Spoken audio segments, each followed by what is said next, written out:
I can hear you.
All right, good evening. I'm going to call this February 6, 2023 work session to order. Roll call, please.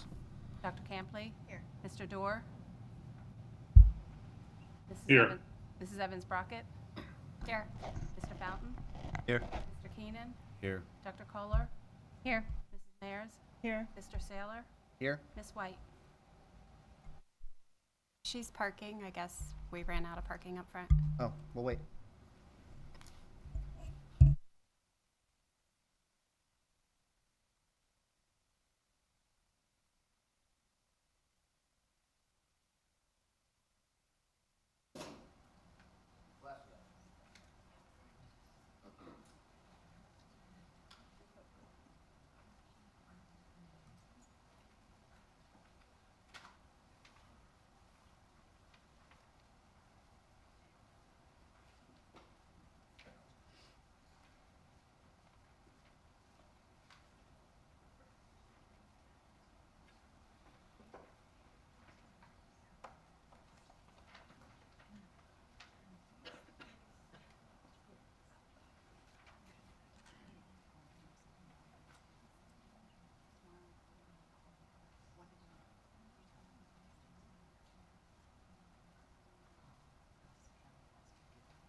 Real quick, Mr. Dorr is virtual, so without objection, I'm going to suspend policy 006.1, provision 3, which says that we have to have a roll call for everything that we're voting on.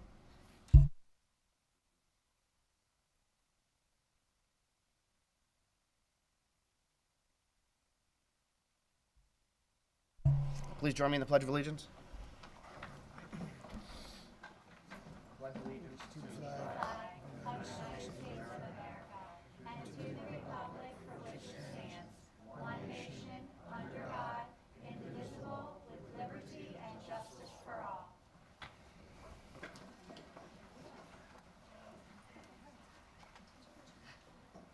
Looking for a motion to approve the agenda as presented. Is there a second? Any discussion? Hearing none, all in favor signify by saying aye. Aye. Opposed, nay. Aye. The ayes have it. We'll move on to comments on any topic from the public. And I will start with the people that said they wanted to speak first. Judy Lofton.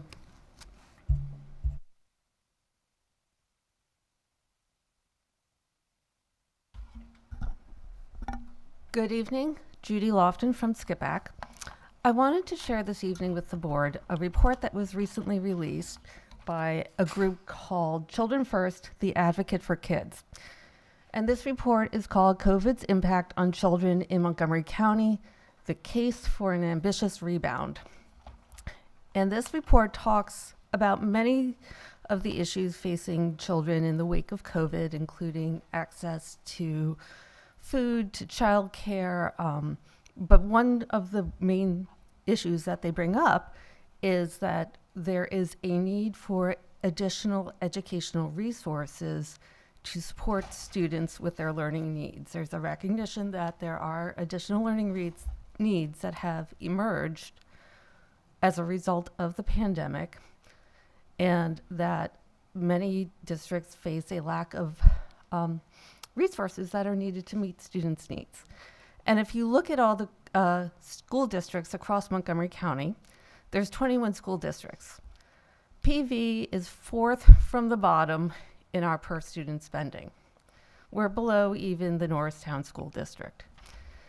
And the reason that I bring this up is I do question some of our agenda items this evening. And in particular, I question 5.03, the approval of stadium lighting controls. We're planning to have a vote on whether or not to spend $49,500 for a lighting control system. Now, it's my understanding that this system is to turn on and off the lights that are in the stadium so that it can be done remotely. And I question the value of that. I think anytime the lights are on in the stadium, there's people in the stadium. Myself as a volunteer, I have flipped the breakers to turn the lights on and off. The idea that staff has to be there to make that happen is not the actual practice in reality. I recognize that Lower Perk Little League has a similar system in place. But again, in a world where we have a limited number of resources to spend on our students and so many needs that are facing our students, I don't know why we're spending close to $50,000 for what in effect is a fancy light switch. So I hope that the board will seriously consider this expenditure and whether it is the best use of taxpayer funds. Thank you. Shahid?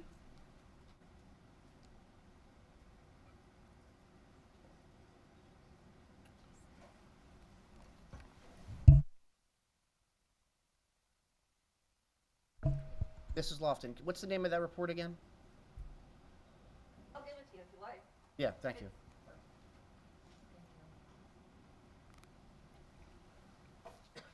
Thank you very much.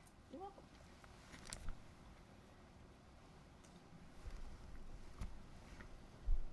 All right, try again. Shahid W., PV high school student. Okay.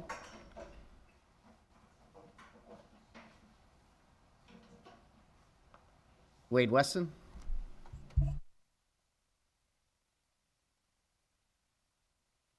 Good evening. Wade Weston, Collegeville Borough. Thank you for the opportunity to speak. Last November, a right-to-know request was sent to Perkiomen Valley Administration asking for information on challenges to library books under our Policy 109.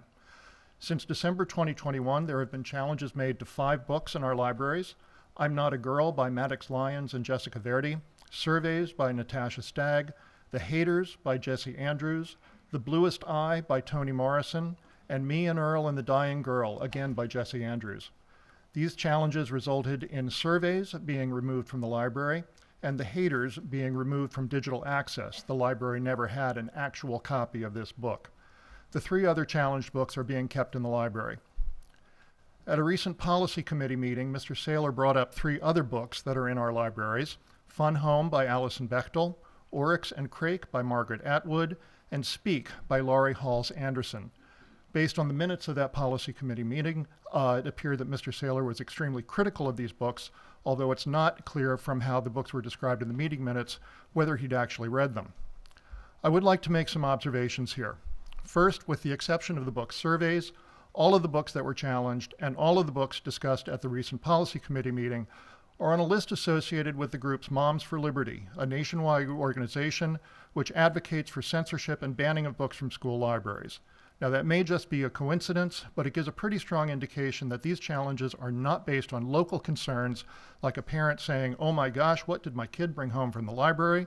But they're coming from outside the community as part of a broader agenda. The fact that The Haters was challenged, despite our library not even having a copy of the book, is further evidence of this. And I think this is something that everyone here should be concerned about.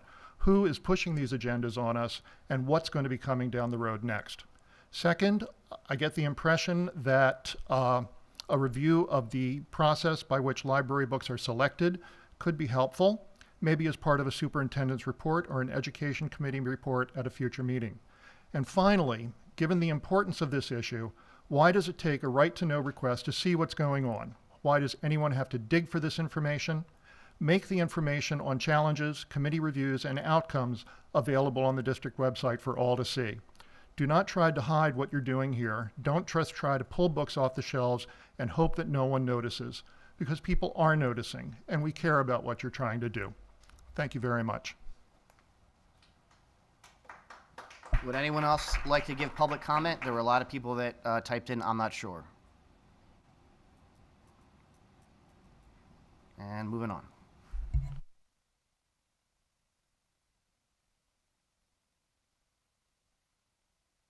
Move to reports and presentations. Student liaisons report. There we go. We do have a report. Get the notes ready. So I can start. The character breakfast was hosted by the junior class last Saturday, and it really helped spread inclusivity throughout the district, and it was a really fun time. Indoor guard had a competition last week, in the last week of January, and they took first place, so congratulations to them. Speech and debate also had a national competition last Saturday in which a student took fourth in radio announcing, which was really impressive.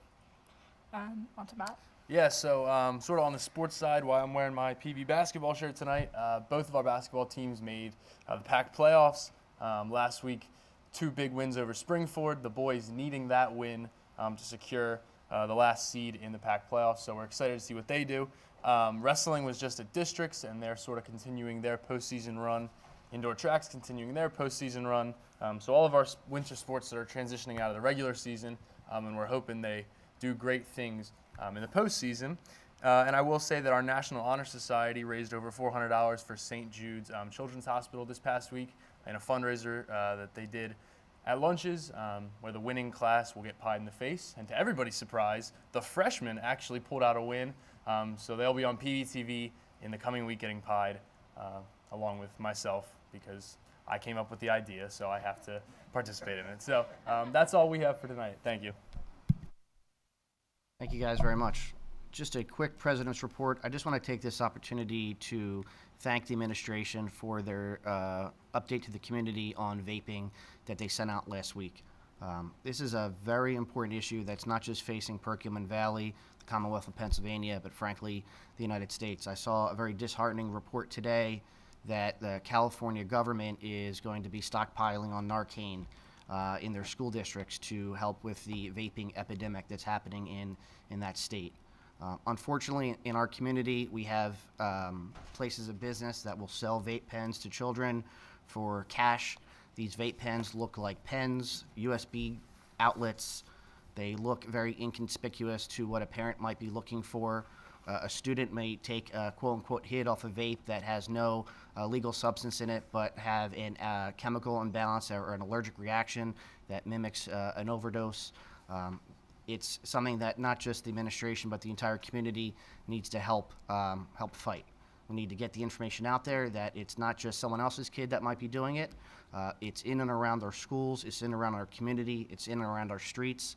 And these vape pens are made so that young children are very impressionable. They want to buy it, and they don't know the dangers of it. So I really appreciate the message that the community, that the administration sent out last week on that issue, and I know the work that will be done moving forward to help prevent another vape incident in our school district.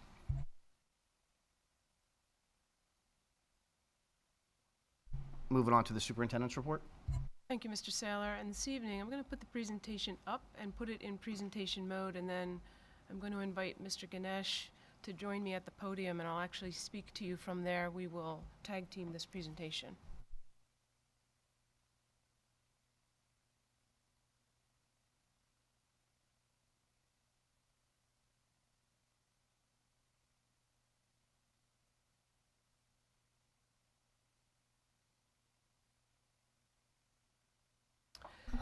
So thank you for the opportunity to talk to you a little bit this evening about some of what we're learning through the bus audit. I very much appreciate the detailed data mining that Mr. Ganesh has led as part of our small team. Mr. Weaver, myself, Mr. Ganesh, and Mr. Fabrizio has also contributed. Both we, PVSD, and STA are conducting this bus audit and really diving into some of what's happening with our busing. So this evening, when we come back to our shared beliefs or shared values, We look at supportive schools. We want to make sure that we're providing the safest of environments for our students when it comes to busing. And we have a strong partnership with STA, and we want to continue to work closely with them on providing the best service possible to our students. So this evening, we have preliminary data. The process is taking quite some time. There's a lot to go through. This evening, so I've shifted our goals a little bit. The board had this in advance. We're going to focus primarily on walkers and pull back a little bit on non-pubs, but give you a sense of some of what we're discovering and the questions that we're asking around our non-pub transportation. Ultimately, we would like you to consider select assigned walkers becoming bus riders based upon the route they are obligated to walk. We would also like to bring efficiency to the transportation of our non-public students. We'll talk more about that. So we'll stick to walkers. So I've added some additional slides that were provided by STA. I'll give you a quick sense of what they're representing. They tell us for Evergreen Elementary, for example, morning bus rides, the buses that run for Evergreen and the time our students are on those buses. So you'll see along the x-axis, the bus, and the y-axis, the time in minutes from when the first pickup to the last is riding on that bus. What you see on the right-hand side is the number of students assigned to those buses. Now, a standard size bus, a big yellow bus if you will, has 26 seats. If we consider 3 students to a seat, and we really try to avoid that, whether we're under the circumstances of COVID or not, we try to avoid 3 students to a seat. So we aim for 52 or so when we max out a bus. Somewhere in that area, you'll see a 53, you'll see a 54. With our younger students, that's not so much a concern. As our students get older and their bodies are bigger and they're carrying gym bags or they're carrying instruments, it can get quite bulky. So here's some general narrative data about what's happening at Evergreen right now when we talk about the current versus the proposed walk zone. And in a nutshell, I'll ask the board to consider shifting K through 2 students from being assigned walkers at Evergreen, Skipback, and Schwenksville to having seats on the bus. We can talk about the 3 through 5 grade students, the 3rd through 5th graders. Do we shift the threshold for them down to a half mile, or do we continue to require and obligate those that reside within 1 mile of their school with non-hazardous roads to continue to be walkers? That's the question. I have suggested to the board a consideration for changing that threshold for students in grades 3 through 5 to be a half mile. There are 99 students right now that walk about a mile, and from that furthest point in Cranberry, we are just over a mile. We've talked about that. And the kindergarten student who has been assigned as a walker has to cover that distance, raises questions for me and for us as an administrative team. There are lots of driveways to cross. There are streets to cross. We don't have crossing guards out there. There are crosswalks, but we don't have crossing guards. 88 students would be added to the current bus routes if we shifted based upon what I've suggested. That means, to interpret that, K through 2 students would move on to buses. Students in grades 3 through 5 within a half mile or beyond a half mile, would come on to buses. That's 88 students that would come on to buses. That leaves 11 walkers in the walk zone. We'll come back to that because administration is prompting the board to think about that with us. Do we just shift all of our students to be bus riders under the circumstances? That's a question. We'll come back to that. There's some additional detail here for you, but the same format is presented for each of the 3 elementary schools. Here, what you see is the 1 mile zone for Evergreen. It takes us the yellow road at the top, covered by blue, if you're following me, represents Wortman Road. So Northridge is the outermost road in Cranberry. This road here, or this road here. This is the furthest point. This is the furthest point, Northridge, where our students would walk as part of that Cranberry community. That's just over a mile. The next slide calls out for us the orange is a half mile.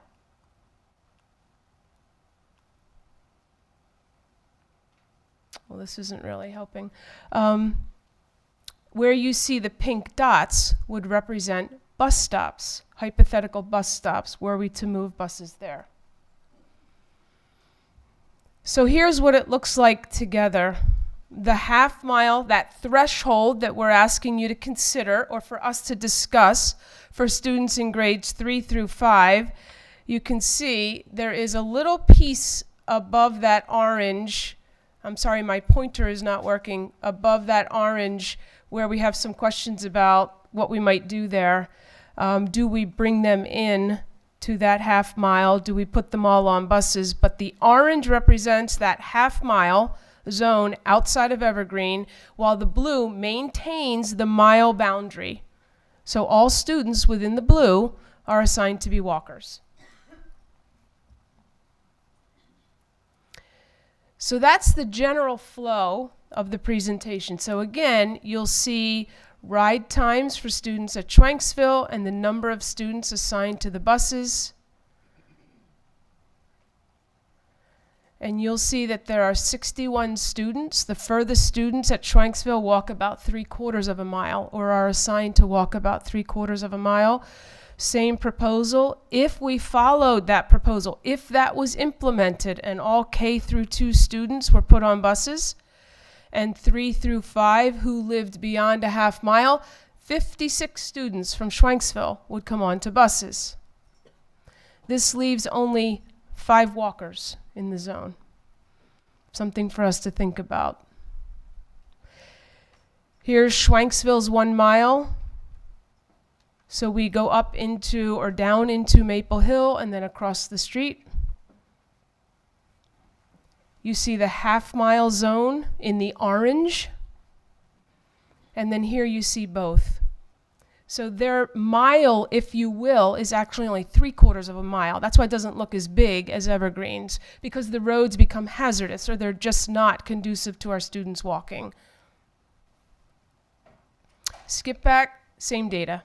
So you'll see the ride times. We have questioned these outliers. You've noticed maybe 1 or 2 outliers on each of the graphs. So for example, why is bus 343 45 minutes, while all the others for skip back are much shorter in length in terms of the time the students are on the bus. And you'll see then the number of students riding each of the buses. And one is AM and one is PM. Now, skip back is a little more complicated. They have 87 students walking just under a mile at the furthest distance from Skip Back Elementary, so 0.88. Again, same proposal. That would bring 57 students added to the current bus routes, and that would leave 30 walkers. So Skip Back is in a slightly different spot or position from that of Evergreen and Schwanksville. There's a significant number of students that remain as walkers. So we have actually talked about, as an administrative team, moving all of these elementary students, K-5, onto buses and not having walkers. Or just K2 onto buses, leave 3-5, remain as walkers. I've suggested decreasing that threshold so they don't have to walk as far. When I drove through the neighborhood of Cranberry, there's a lot going on there, and I do have questions about the safety of our students with no oversight. Parents certainly are obligated if they choose to, but they're put in a position that looks a little different from some of our other families. So some questions that we've been tossing around. And remember, what really prompted us exploring these data beyond the request to do a bus audit and really look at things based upon some of the driver shortages and the other difficulties we were having at the beginning of the year, was that kindergarten student who's tasked to walk just over a mile through those curvy neighborhood, so to speak, of Cranberry. Raises questions about safety. So here's Skipback's walk zone. Again, the yellow represents a major road. Orange is that half mile. And pink represents the bus stops that could be added. And that blue takes us out to that 0.88. So again, not quite a mile. It's a little bit smaller, so it's not as far away from the orange as, say, that evergreen map is. But this is what it would mean for our students in Skipback.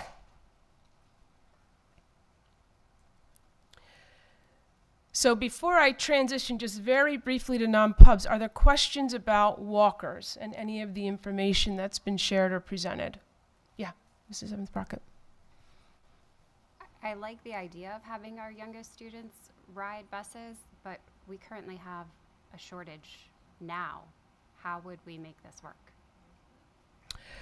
So we have a shortage of drivers right now, and they're trying to cover those drivers with internal office folks. They also have individuals moving through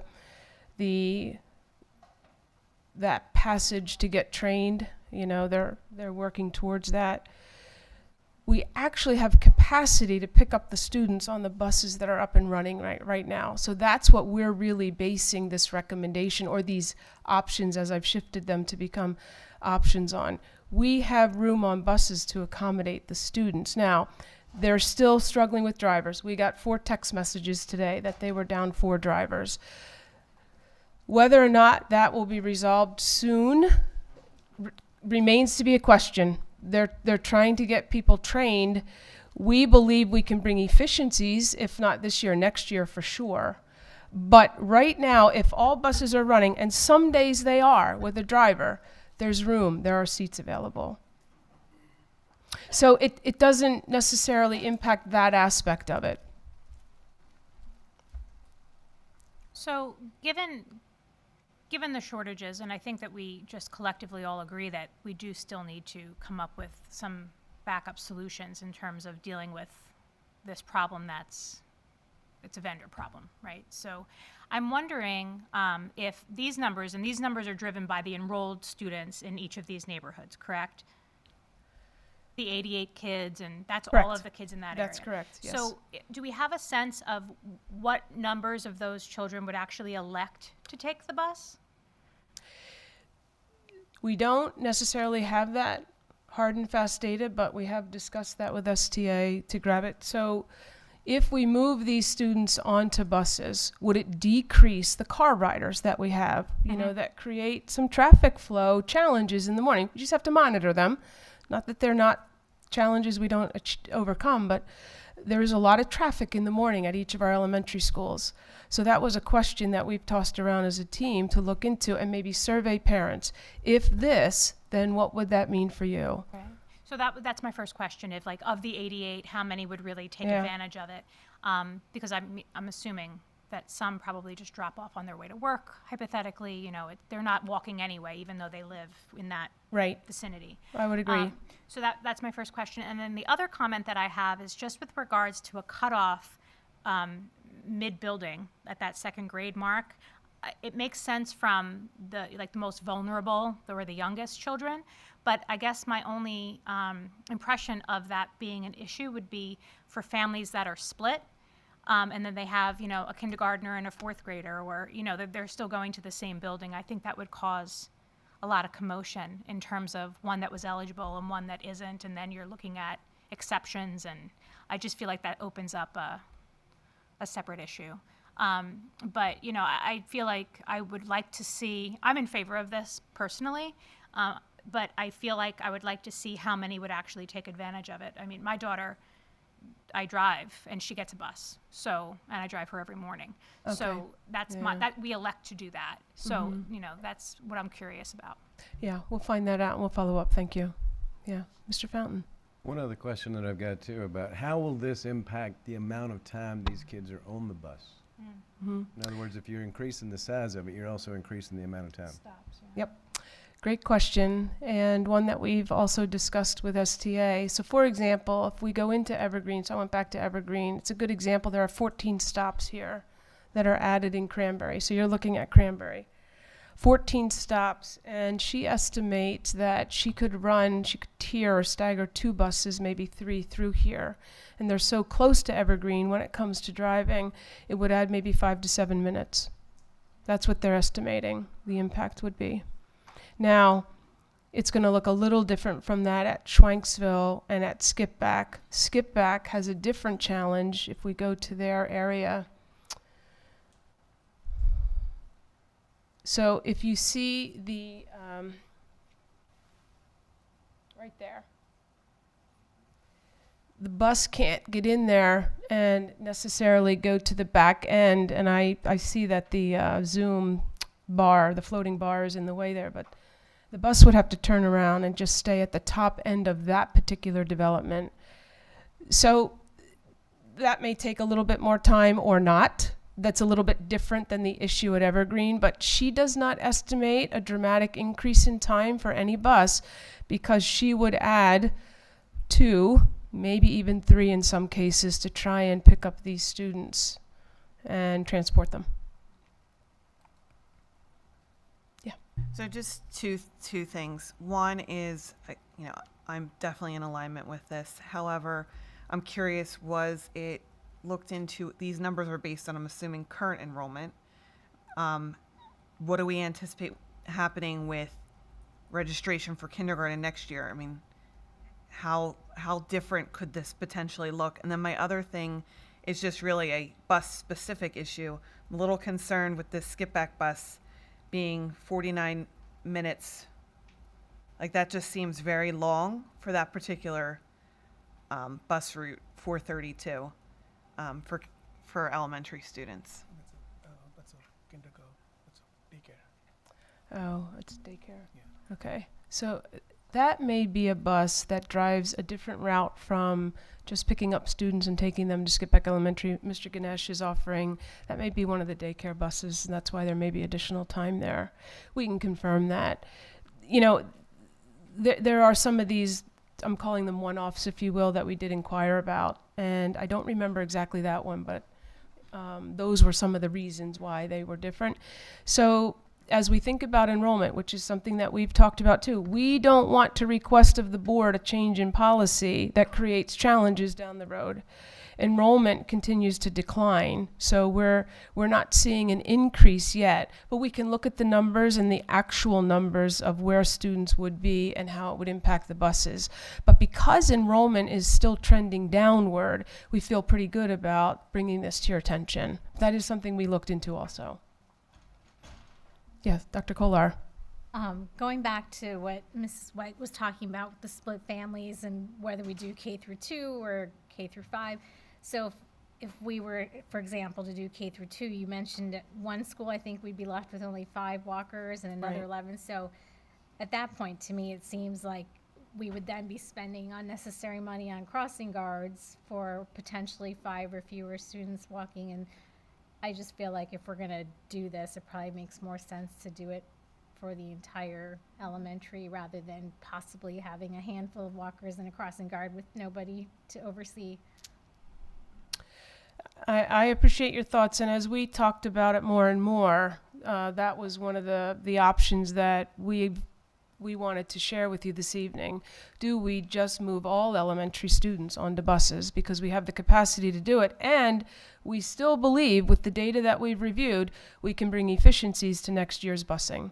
So, but that was a question that we have also, yeah. I have a question. Wouldn't we still need to provide a crossing guard, even if everyone was bused?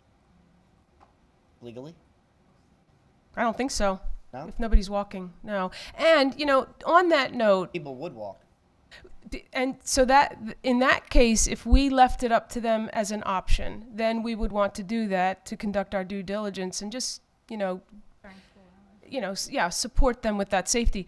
However, our agency is also sometimes having difficulty providing those crossing guards, particularly at Kagi and campus where there's a lot of students that cross. So that would be something else for us to think about.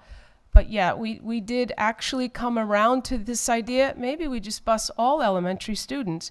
You know, I was a principal back in 5, 6, 6, 7 at Skipback, and we didn't have walkers. We introduced them once the development was constructed across the street, and it was really a cost savings measure. It wasn't necessarily about health and wellness for our students, which is certainly something we think a lot about now. However, I also have some concerns about the driving. We've had questions out at Skipback. Mount Airy and Heckler has raised lots of concerns for us, and we've monitored that pretty carefully. And looking at the routes carefully this year, having been prompted to do that, has raised some questions about safety. And if we can do it without adding cost to the district, is this a safer way to get our kids to and from school? That's the question. Yeah. So in some of our bigger neighborhoods that are already bused, how far are our students walking to get to a bus stop? It's a good question, and I don't know that we. I don't think we had the answer. Yeah, I don't know that we have an answer, but we can find that out. Because you talked about Skipback prior to there being any walkers. A bus never went through these neighborhoods. It always just picked up at the edge. So to now see a bus going through the neighborhood, do we already have kids that are walking that far to get to a bus stop that we're going to add all of this? So this might help a little bit in the neighborhoods right now that are within that 1 mile. You can see wherever the pink dots are would represent where their projecting bus stops could be. So we can analyze that a little bit more and get some distances. There used to just be two, one at the front end off of Mount Airy and then one at 113. Okay. Two separate buses. So I'm just curious, in some of our other neighborhoods, are students walking that far to get to a bus stop that we're now, by changing walkers to bus riders, we're adding more that other students aren't getting already? Okay, we can look into that. Follow up. Anything else on walkers? I think there's something in the chat there. Mr. Saylor, if I could ask you to click on that.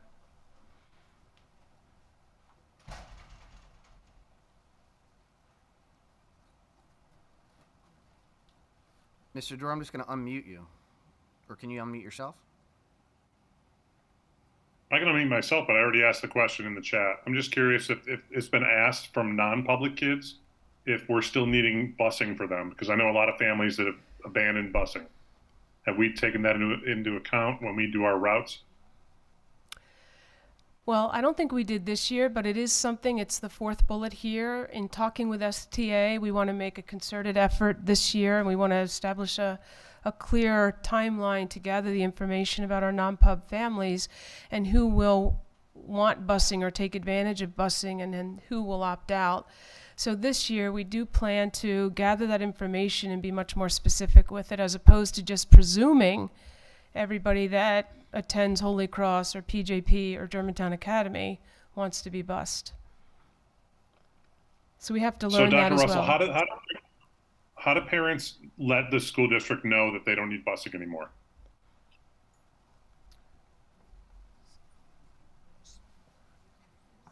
So typically when they ask for a busing, they submit a form that they would need a busing. So every year we can do an online verification that we can extend to our non-pub families and ask them to complete the online verification to see if they would still need busing. That's not a process yet, but that's something that we can follow in the years, the upcoming years, to see if they want to still use the busing from us. Because all our non-pub families. Okay, so there's not a policy in place where we can do it mid-year? No, we don't. And it's a really good point. Again, something that's emerged through this process. We do not overtly ask our non-pub families if they need busing, and we'll rely upon the busing that we provide and schedule for them. We just do it. That's something that we want to get better at. Mid-year, what we're learning from the bus company can be a challenging time to make changes. Not impossible, but challenging. But that's something we could consider also. We can talk about it with them when we go back after this presentation tonight. Okay, I appreciate that. Thank you. Yeah, Dr. Kolar.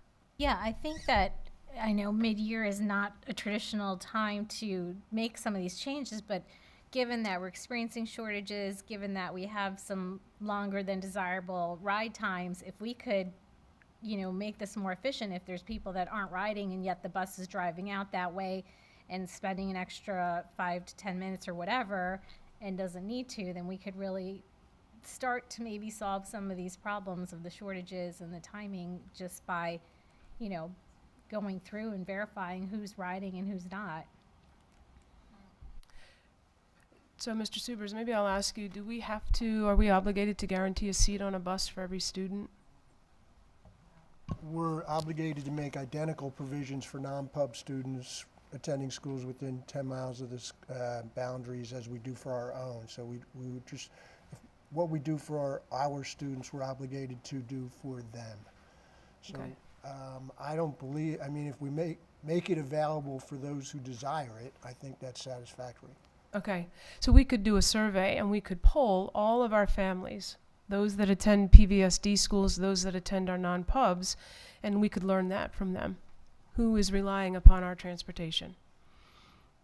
That's a follow-up that we could do. So with the non-pubs, what we're learning is that we may actually, first of all, we want to identify all the non-public schools within 10 miles. We're obligated to transport for those students. And we want to zero in on acceptable ride times. Those students often ride more than that recommended 45 minutes. Are we still comfortable with that? That may be the reality of it as we bring efficiencies to the system. By bringing efficiencies, we are looking at how we might transport from certain buildings in a more efficient manner to certain non-public schools, and therefore reduce maybe a higher number of buses running from different schools. And we also want to gather that information and have it in a more specific format during summer before the school year starts and they finalize their routing. So opportunities to really bring some improvement. So when we thought initially we might actually have a recommendation for you tonight, we'd like to talk a little bit more based on some questions that emerged around that one particular non-pub we were looking at. We also want to have conversations with the non-pub schools as we start to explore certain ones where we might actually test the waters to bring those efficiencies. Ideally, though, I would really like the board to consider something with our students who are walkers before the end of this year, and the bus company thinks they can do that. That would be easier in their view than rerouting buses to bring efficiencies to our non-pubs. But we'd like to try it with one or two. Yeah. So that being said, would your first step be, I guess, like an audit of who would be taking advantage of that? Yeah. That would be step one, and then Survey, yeah. So in terms of the duration of when you're looking to have, are you thinking like by next month, or are you thinking? Yes. Okay. So we were targeting by the beginning of March. Yes. Yep. Exactly. Yeah. Really wanted to get a sense of where the board might be in its thinking on this topic before we took too many more steps forward. So your feedback and your questions are helpful. Mrs. Maris. So thank you for doing this. I'm supportive of the K through 2. We were doing a walkability study, a bike study. We know how important exercise is, so I struggle with a 3 through 5. I don't know if we looked at 3/4 of a mile as a, in between a mile and looking at 3/4. Does that change the numbers a lot, or for the the 3rd through 5th graders? It's just a thought. Yeah, we could do that, and we've talked a little bit about that, and I can come back with some additional information about how there are other ways we're focusing on the health of our students outside of walking. As we dove deeper into this, students are expected to walk when the weather's really poor, and if they don't have parents to drive them, then they're walking to school in lousy weather. If we have the capacity to transport them, and they could walk other days, we could maintain those crossing guards if we choose to do that. But if we can transport them, does that make for a better start to their school day while still focusing on health and wellness through recess and through brain breaks and through the food that we offer, extracurricular activities? So some other things that maybe we continue to consider as pros and cons, or advantages and disadvantages. But definitely something that we talked about feels a bit contradictory, because of the study going on right now. Yeah. I just wanted to share one point on the conversation on walkers. So I was a student who was a walker and enjoyed walking to elementary school.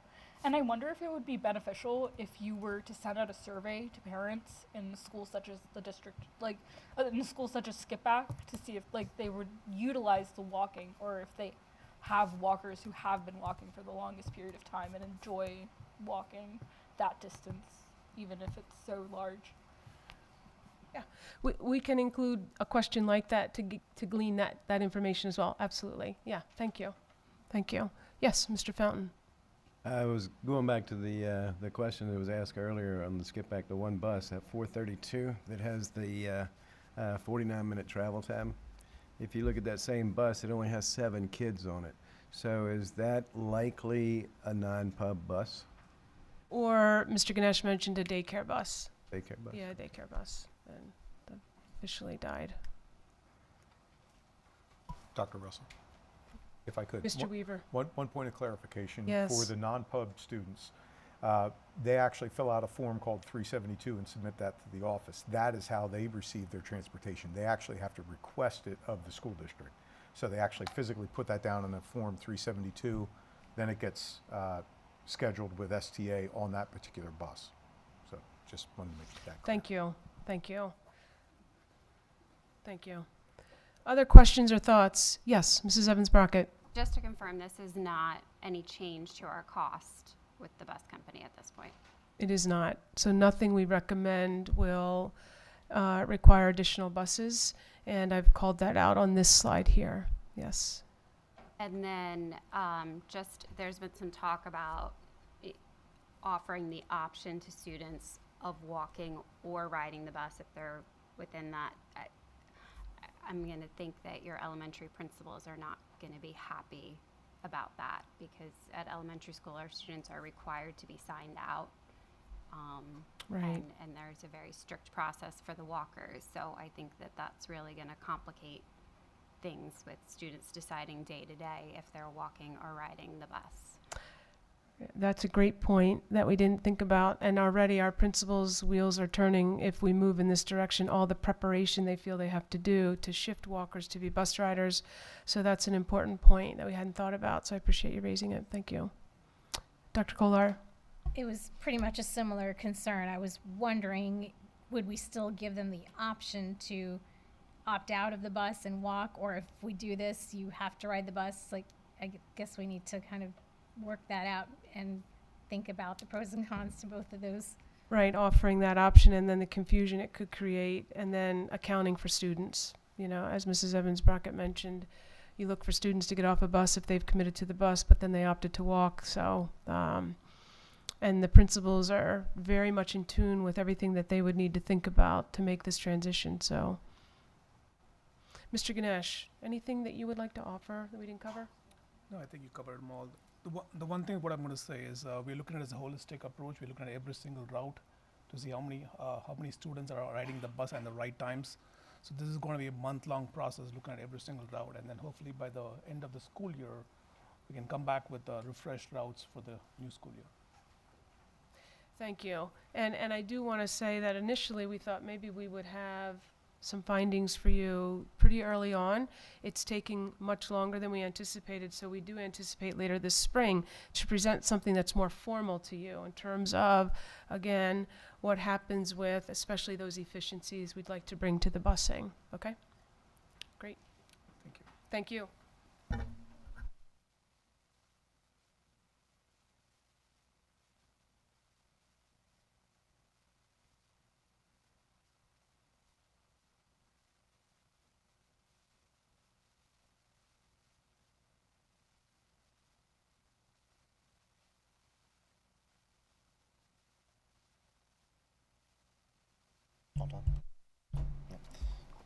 Solicitor's report, if anything? I have no report.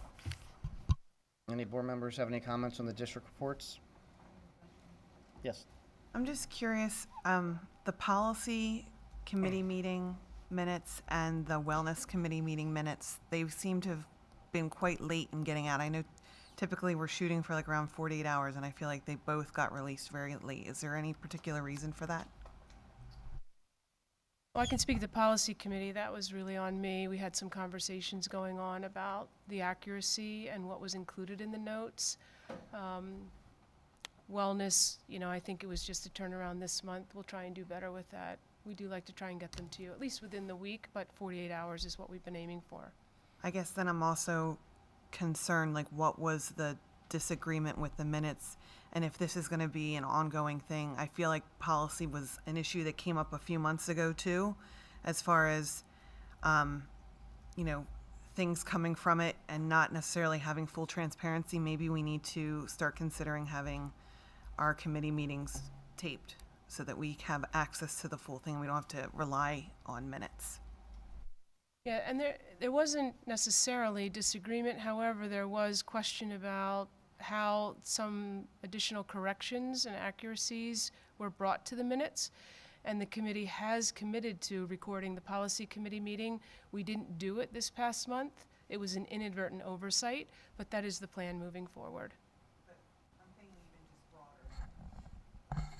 Making sure we do it for wellness, like the consistency across, then there's no questions.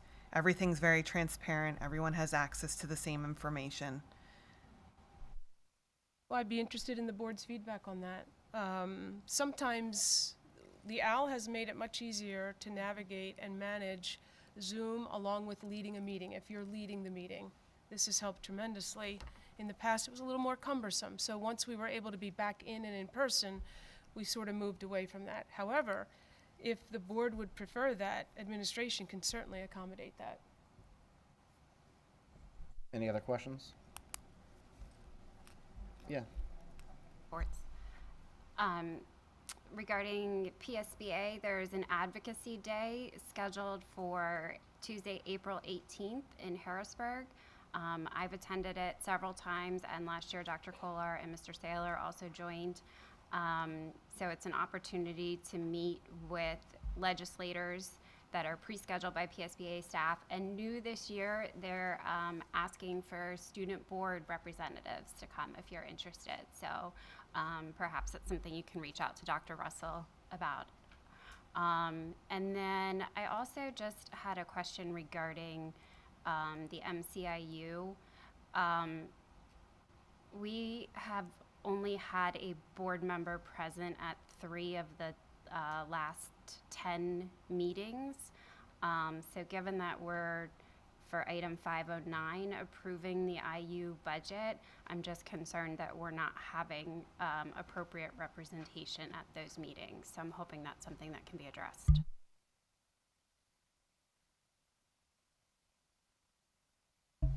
Mr. Keenan, have they been canceling the meetings, or you just not been able to?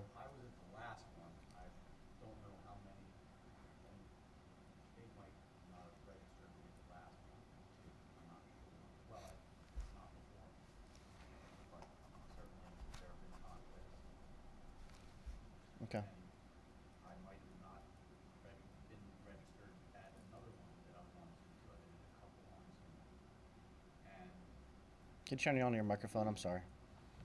yeah, I can say I was at the last one, and I made made the effort and got there. And Does the MCIU prevent? Do they? Not prevent. I apologize. Well, maybe prevent. Do they? Yeah. Do they allow someone else from the board to attend, or no? Like if you can't make it? I thought last I looked into that, they don't. Yeah, they don't allow somebody else. Okay. Ms. White? I was going to ask the same thing, but it's my experience with those types of committee meetings that if you do sign on Zoom, they're pretty diligent in having a record of who's there and who's not. So that's exactly what I was going to ask. But with regard to, my other comment was with regard to Dr. Russell, her question about whether or not there would be support for recording of all meetings. Part of the reason that I was in favor of going to committees of the whole was for that very reason, because I do feel very strongly that the content of committee meetings should be referenceable and should be able to be shared out immediately with the community. And parents have had many conversations with me about the fact that they can't get to meetings, but they can either log on and sign in and watch, or they go back and reference it. And I think it's extremely valuable, especially when the content of things like education and finance there's just so much content within those. So to hear every single thing that goes back and forth, I think it's in the best interest of the community at large, and even for families that don't have children, in the district as well. I think it's just, there's not really a reason in 2023 that shouldn't be the practice. Thank you. Is it possible to set up in there, that's where we usually meet for wellness, without taking up the space? And I know it's a lot of setup when we meet here is it possible to have it recorded some way? Yes. Okay. Does the owl work in that room? Yes. Yes, so I guess the owl moves. It can fly from space to space, and Mr. Ganesh will help us get acclimated to that setup on a regular basis, and we're happy to provide that if that's what the board would like. Okay. Oh, can I just, I'm sorry. No, go. But I guess, so I was just thinking about the MCIU. So should there not be an allowance of someone to come and be instead? Do you have a suggestion, or if there can't be attendance from a school district standpoint, what you would like us to do? Should we consider reassigning? Should we, in terms of commitment? Mr. Keenan, do you feel like it needs to be reassigned, or you're good?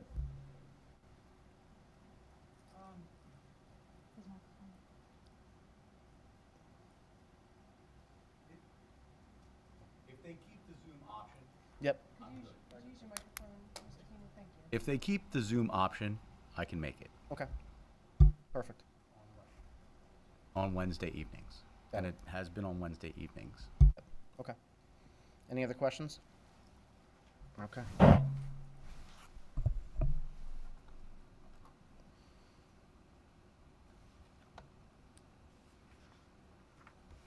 Moving on to section 3, items that represent standard routine business of the board are included in the consent agenda below. Board members may request that any items be removed for discussion. The consent items as of February 6, 2023 are listed below.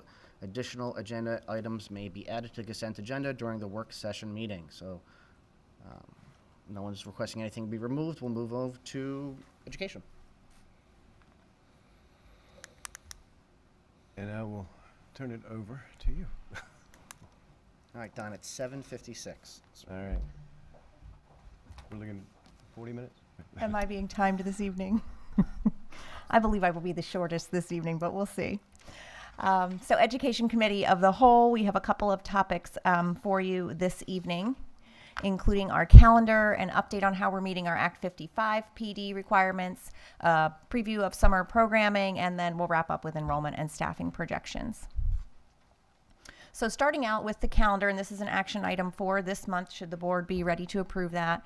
Last month, we provided you with the survey data from surveying our community and what some of the preliminary recommendations were at that time.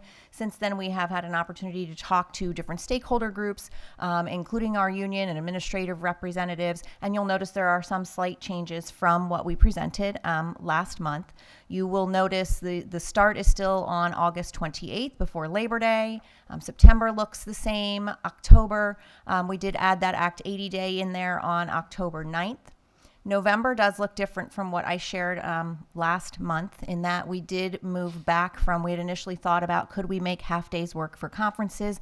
After further review on that and meeting the obligations of our contracts with employee groups, we have maintained the 2 full conference days there. And I believe then the other biggest change is maybe the placement of where some of the half days were because of the end of the marking period on January 22nd. We shifted that half day to February 7th. And I believe the only other big change is the April 10th date. We are recommending to the board that we include the Eid al-Fitr holiday. And it is a pink day on our calendar, meaning that it would be a day where students are not in session, but it would be a day that counts for staff. And it is coded as a flex day, which is one of those days that staff, if they did their professional development requirements earlier in the year, then they may flex that particular day. It does bring an end to the school year of June 11th. It that includes 3 inclement weather days. And I would also like to point out, because I think maybe I wasn't as articulate as I could have been last month when talking about some of the holidays. Rosh Hashanah, I particularly call out here because the way that it falls this particular 23-24 instructional year, it starts on a Friday evening and goes through a Sunday evening, therefore not falling on a student day or requiring a day off of school. We are in no way projecting out to future years to say that we would not continue to put Rosh Hashanah back on the calendar. I think just as with the Muslim holidays, as we are learning, they sometimes fall on school days, sometimes they don't. They alternate based upon the calendar. And so we would look at that each year, but we're taking a step forward this particular year by including the Eid al-Fitr, making it an in-service day, though, for our teachers. But again, Yom Kippur, Rosh Hashanah would be something that we would consider in the future. Where do they fall? The only other holiday that was added here was the November 10th, which is the federal holiday for Veterans Day, is actually on the Saturday, the 11th. But because it's a federal holiday that falls on a weekend, it is observed on Friday, the 10th. So like your banks, your post office are closed there. And so we're following suit as we do with other similar holidays. I have a quick question or a Yes. note. So I'm very much in favor of the calendar, but I just wanted to point out what would be a discrepancy. So and you did mention it's a flex day. So for instance, Yom Kippur falls on, let's call it a Tuesday. Next year, the school's closed. So teachers who are Jewish are also off for Yom Kippur, but we're not offering that same for Eid. It's a flex day, so they can flex out, but maybe in the following years when Eid falls on a weekday, they could get that same holiday as Yom Kippur would be, where it's just the school building is necessarily closed. I do see how they could flex out earlier, but it's just a little different. You Eid, Yom Kippur, Easter, and Christmas are a little bit different, where you would want the actual building, the individual, to be off. I appreciate you sharing that, Mr. Saylor. You are correct the way in which we've done it. I think we proposed it this way this year as a compromise to have it on the calendar. We could certainly consider that for future years. Ms. White? There were additional Eid holidays from last month, weren't there? And so those would not be included or recognized. Is that? The Eid al-Adha is in June after school is out, and Diwali, I believe the Hindu holiday is, I forget now my notes, but it does not also fall on a school day. Okay. It's a weekend. So one of the things so I also am in favor of it, and I echo Mr. Saylor's point about the uniformity of, if we're going to be off and provide that to our families, then we should be providing that to our staff and our faculty as well, just because of the fact that, it could only affect 1 or 2. It's sort of irrelevant as far as I'm concerned. I think that you're off for a religious holiday like that. But what I was wondering is if, in addition to, and I know we go year to year for the calendar, but I would love to see a commitment of acknowledged holidays from the school district just listed. And then that way, regardless of where those holidays fall year to year, that our community and our staff and everybody knows that these will be the holidays that are accommodated when this all gets shaken out this time of year every year. A commitment of those particular list of holidays. Certainly something we could consider bringing forth and having the board consider. It would certainly make my life easier when we get to creating the calendar each year, so we can certainly discuss that. I would definitely be in support of something like that. I think it just takes some of the anxiety off of families wondering, is this going to be a year that I have to plan around being off or not being off? And every year waiting till, February, wondering what is this going to be like for the following year. Agreed. I would also, before we move off calendar, just like to thank, and we have several of them in our membership here tonight. Some of our Muslim families have reached out to me, have educated me, and I have very much appreciated that, and I appreciate them coming this evening as well. So just wanted to say a public thank you. Any other questions on calendar? Okay. All right, then moving on. This is an action item for you for this month, action item 4.02. The next topic is the Act 55 requirements. So this is new this year in that all employees, so we're not just talking our teachers or instructional staff, we're talking our custodians, maintenance, grounds, Title I staff. Any employee of the district is required to have 2 hours annually on any of those topics that are listed in the first set of bullets, and then 1 hour annually that includes more of those safety type items, which we have for the most part completed already this year. We are working on the 2 hours that are required, and we have to track this and record each staff member and were they here or not, and which one of those 5 areas that they received their professional development. So the next several slides, I'll just go through them pretty quickly, but the definitions or descriptions of each of the workshops are there. We are partnering with several organizations on February 15th to provide this training to our staff. The elementary schools will receive the Roads to Resilience. It is a trauma-informed approaches through Mission Kids. I will point out in this description, I know that we received a question ahead of time regarding the very last sentence there, where we would be learning how to resist re-traumatization through understanding and recognizing how maybe some of our current policies or practices might trigger that. I'll give an example. If somebody had some sort of trauma that maybe had very loud noises that were involved in that, you might think about the environment that you've created in your classroom or where you might seat them. So it's having a knowledge and an understanding of what was the trauma that a child went through and what might be things that we all take as commonplace in our classroom, but that might trigger something for a child. I did reach out to Mission Kids to get a little bit more specifics about that, but I didn't hear back today, but that's my general understanding of what that means. The middle schools will then be participating with creative health services called Promoting Health in Teens. As you can see, this one is really aligned to substance abuse awareness. We thought very appropriate given some of the vaping and other things that we have currently been seeing.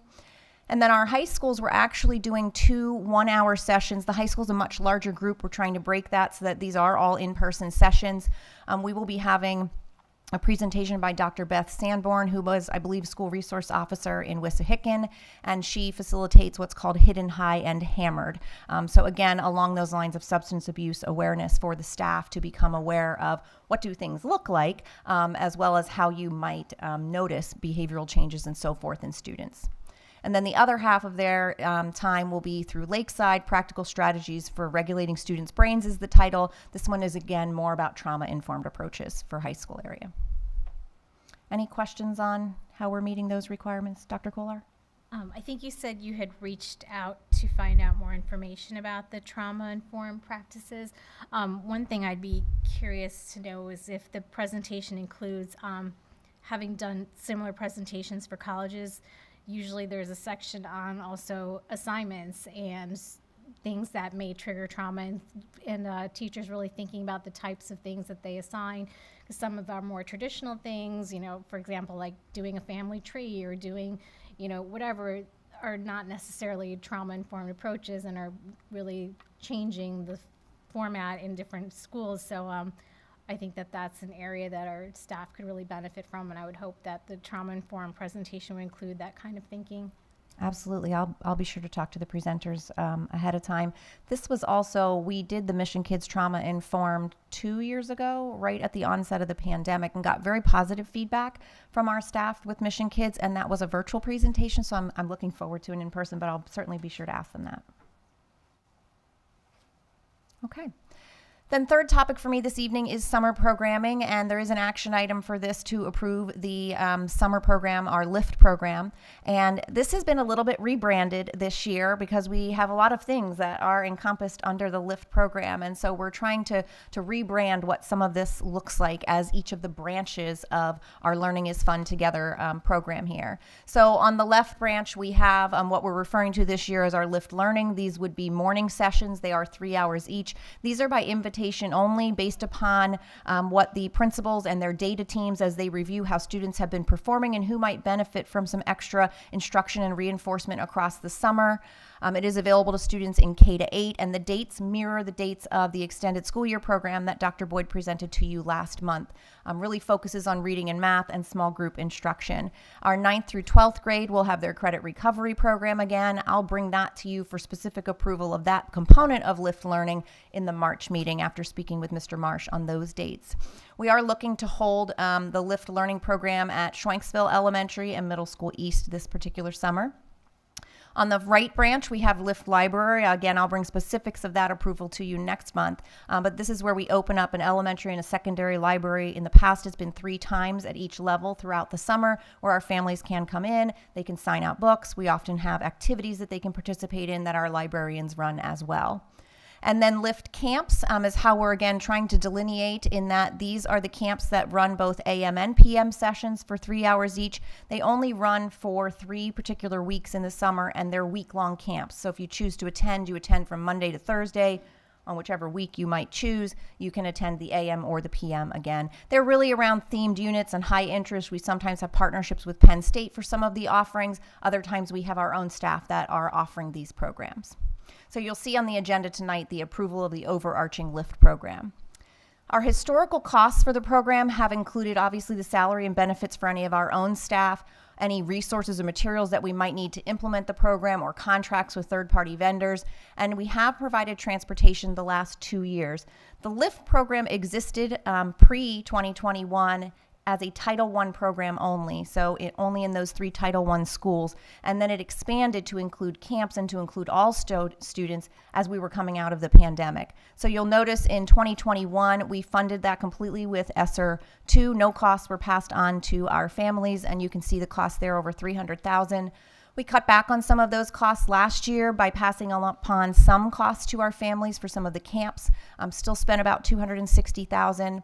We have funds remaining in ESSER 3. We allocated $360,000. You can see we spent $260,000 of that. And then we also have the ARP ESSER funds, around $20,000 that are remaining. So we are still working through what 2023 may look like in terms of funds. We have certainly the ESSER funds. We have some other district grant opportunities. We may pass some fees for some of the camps, again, onto the participants like we do in community ed. And we are considering what transportation we may want to offer for any of the particular programs as well. Any questions on summer programming? Mrs. Mears. Just want to real quick, just remind that we have also check with the community, see if they have any questions on each subset. Oh, thank you. I'm on a roll. Is there somebody behind me? A question? Okay. For the COVID compensatory programming, is that going to be just a couple of days after the end of school? Is that what you're So looking that's at? listed on here, Mrs. Mears, because it was part of the allocation, the $360,000. That program was only for 1 year after COVID, and that, so it is completed at this time. I apologize, that's confusing how I read it, noted. I will bring forth, as this program develops, I'll be sharing with you each month kind of some of the offerings that we'll have and what any of those costs may be associated with them. But we're underway already thinking about summer and next year. Okay. Then the last topic for education is enrollment and staffing projections. Quite honestly, there's not changes here from the last presentation in January. Elementary is still projecting 1 additional position at Evergreen. Middle schools are projecting a decrease of 4 positions due to declining enrollment. And as I mentioned, we continue to look at 7th and 8th grade as those numbers are lower as well, but certifications make that somewhat difficult. High school, we are projecting no changes here, and we just started course requests and course recommendations at the high school, so that will help with more information. So in summary, on the next slide, we have the middle column there is the changes that we are expecting based upon enrollment. And remember, these are simply the gen ed projections. And then on the far right are the anticipated staffing requests. Just to call out again, we did add a 6th grade teacher at Middle School East in August of last year. That was not included in the budget for this year, so now needs to be included. The high school counselor was paid for 2 years out of ESSER funds and now needs to be included in the budget. And we continue to advocate for the transition coordinator and the inclusion facilitator, as you have seen in some presentations. So right now it's an overall of a +1 that will align to Mr. Weaver's budget presentations. And we continue to monitor some areas. You'll notice this list is a little bit smaller than it was last time. You saw in the data presentation some information about ELD. We're looking at that, as well as our psychologists and our occupational therapists. Any questions on staffing or enrollments? I have one question. Do you want them to come up and say their name, or?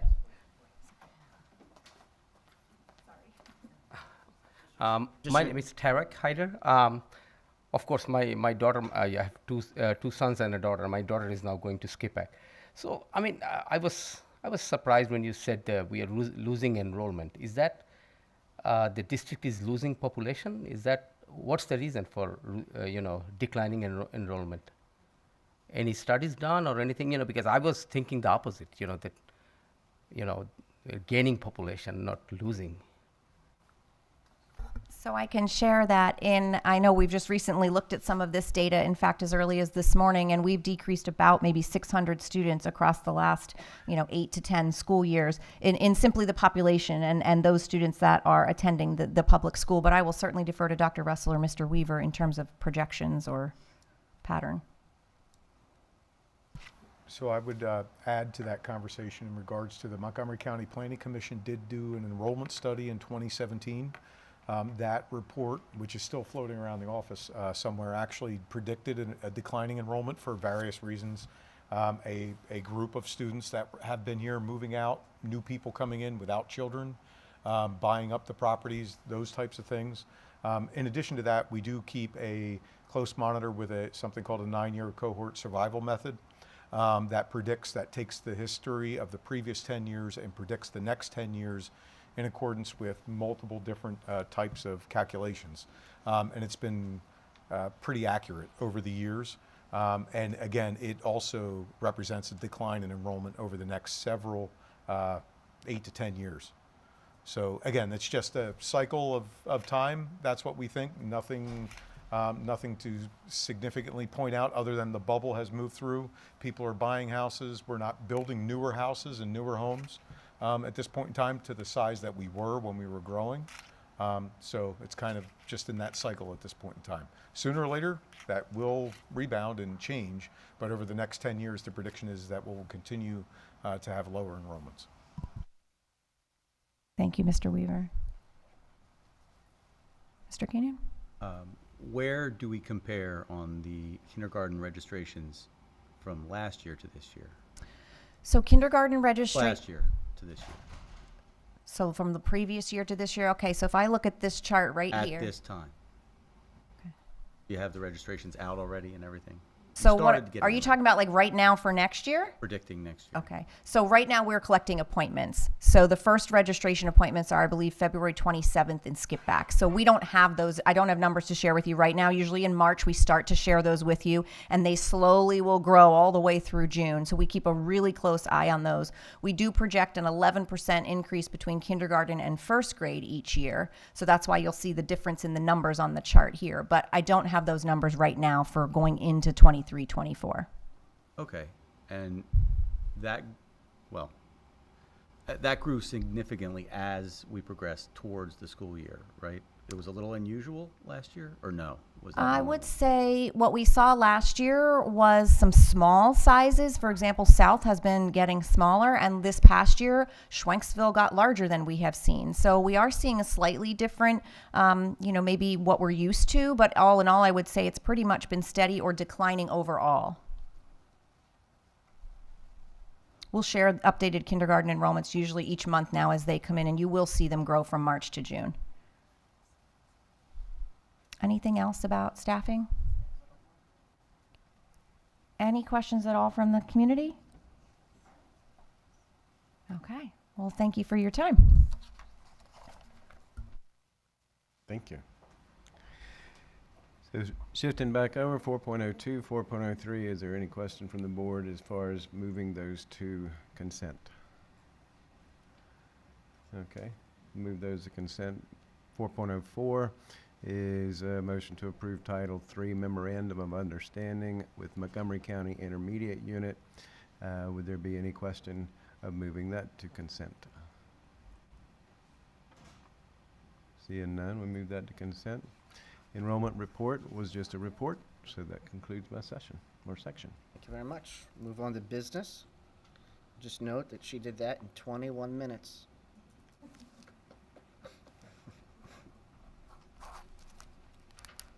All right, Jim.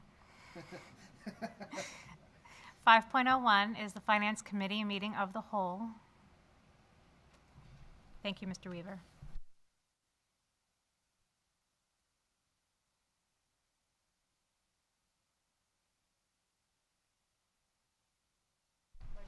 Now we know it'll be a quick one. Now we know it'll be a quick one. There we go. Good evening, everybody. All right, so I'll ask Mr. Fabrizio to come up with me. We also have Mike Hansen here for the capital projects update, ESCO 4.0 and 5.0. And then we'll hit some other projects that the board is well aware of that we continue to move forward with. Talk a little bit about the stake body truck, which kind of reflects where we've been with a fleet renewal program that we started back in 2017, 2018. A quick athletic update. We have Mr. Felty here on discussion for girls wrestling. A quick update on the food service equipment. We don't have a recommendation for tonight, but we're working our way through that. We'll have the general fund budget presentation. We'll just hit a couple of slides there because not much has changed. We'll just hit those slides that mention those changes. We'll have a fund balance discussion for 23-24 budgetary purposes. Renewal and discussion, quick discussion, I hope, of the property tax rebate program, which is pretty successful, and then other topics that we may have. So moving forward, Mr. Hansen is here. There is an update on the ESCO 4.0 and the ESCO 5.0 project that's included for the board. Mr. Hansen is here to answer any questions that you may have. Mike, you want to give us a quick update? Sure. If you could scroll down just a little bit so we have the full page. It's cut out. Yeah, it's cut out. I'm Yeah. sorry.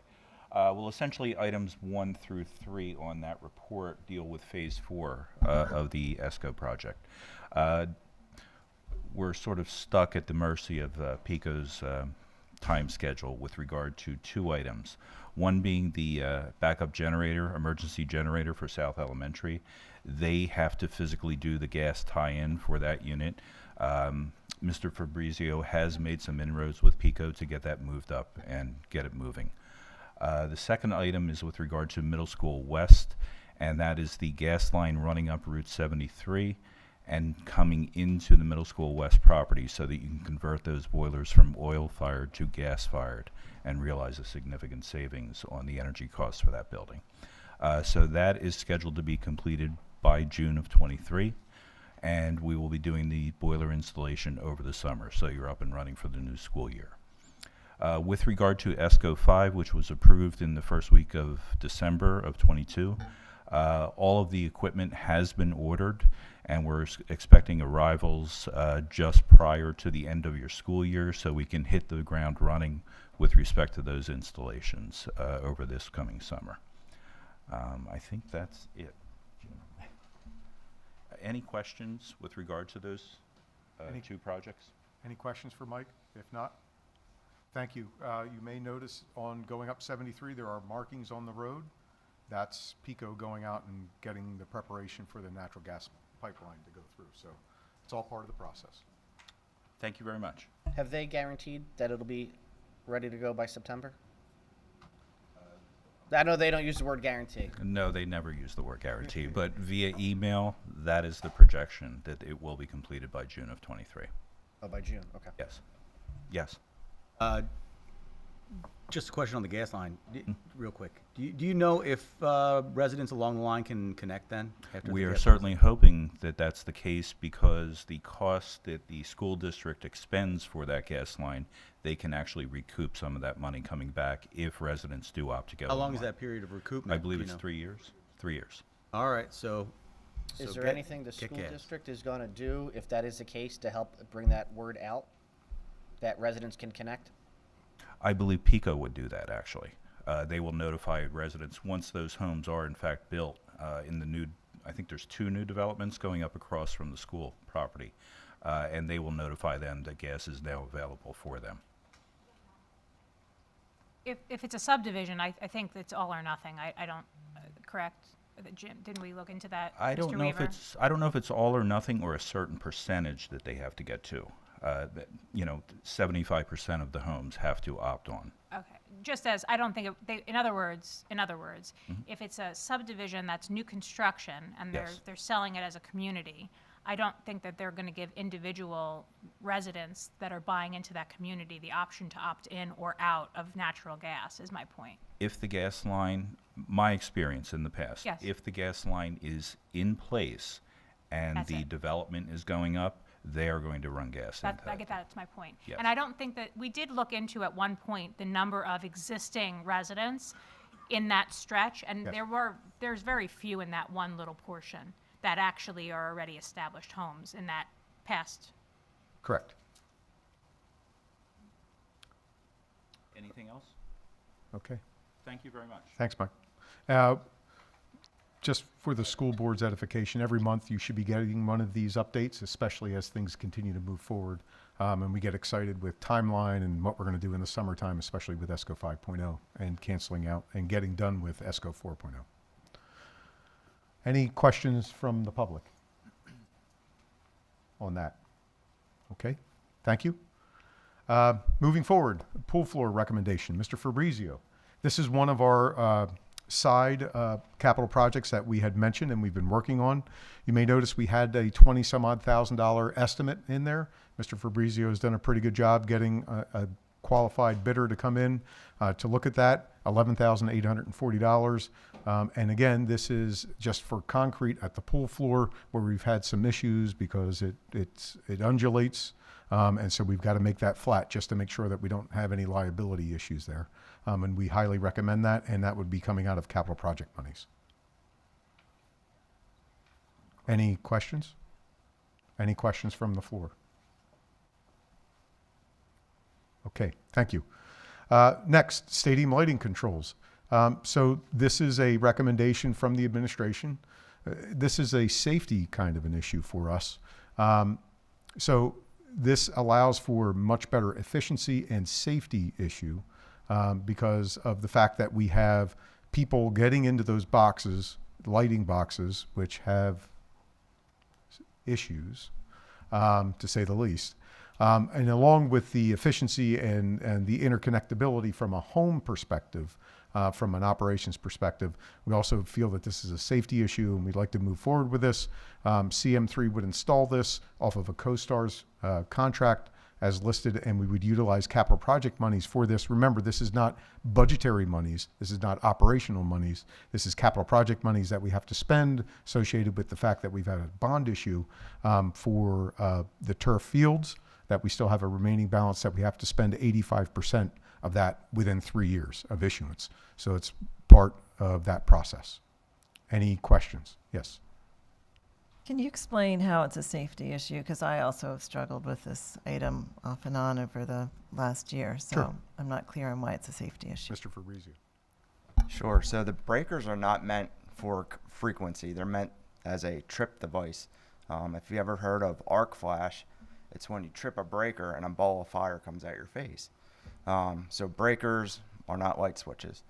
The proper way to turn a breaker off is to identify it, turn your back, and shut the breaker in case that flash comes towards you. So this will be tied into the BAS system, which is the building automation system. We'll be able to control it and schedule it for games coming up, so no one will have to touch the lights. They'll automatically come on, automatically go off. Is that? Any other questions on that item? Any questions from the floor? I'm sorry, if you could just come up and just introduce yourself, your name, and what municipality you live. Thank you. Hi, Dave. Hey, Dave Thomas, Swanksville. You said that there's money from the capital project, and you said you got to spend 80% of it. What's the remaining balance of the capital project left? So I think I have a slide in here that actually addresses that. We had at one point in time $1.3 million, and we've been steadily working that balance down. And just a question, if you could go back that one slide. An example, even if the board decided not to do this, that doesn't mean, for instance, you could go buy, $49,000 worth of new English books. That is correct. These monies are specific for bonding issues associated with capital projects. Yep. That's correct. Thank you. And we actually attest to that when we actually do the bond documents.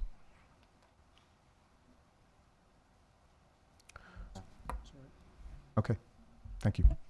Okay, next, middle school West Field dugout engineering services. This is a recommendation for us to move forward through S.J. Thomas, KPN, to get engineering drawings and designs associated with the 4 fields that we've completed up there. We've made them better.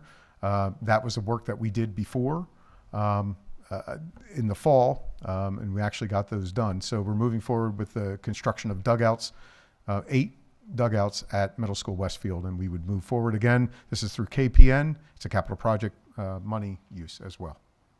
Any questions on that? I know that we had discussed this before and whether there was really a need for this. And I believe at the time there was a question if our softball fields have dugouts. And there was some back and forth as to whether that. So the high school field here, the varsity softball field does have dugouts. So we're talking about all the fields up at West. So all 4 fields, 2 dugouts per field. And East uses the high school fields, correct? Yes.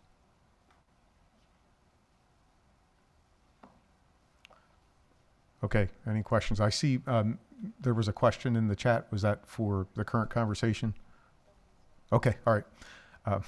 Any questions from the board members? Any questions from the floor? Okay, thank you. Moving forward, concession stand update. We've done an awful lot of work behind the scenes since our initial presentation as we worked through this over the past couple of months. We've been working with Mr. Subers, North Montgo VOTEC administration, and other administrators, including Mr. Felty, Josh Bertolf, and our grounds crew, and Mr. Fabrizio, working on various different types of options associated with the concession stand. How do we do it differently than what we've offered up previously? We've made some significant headway in that.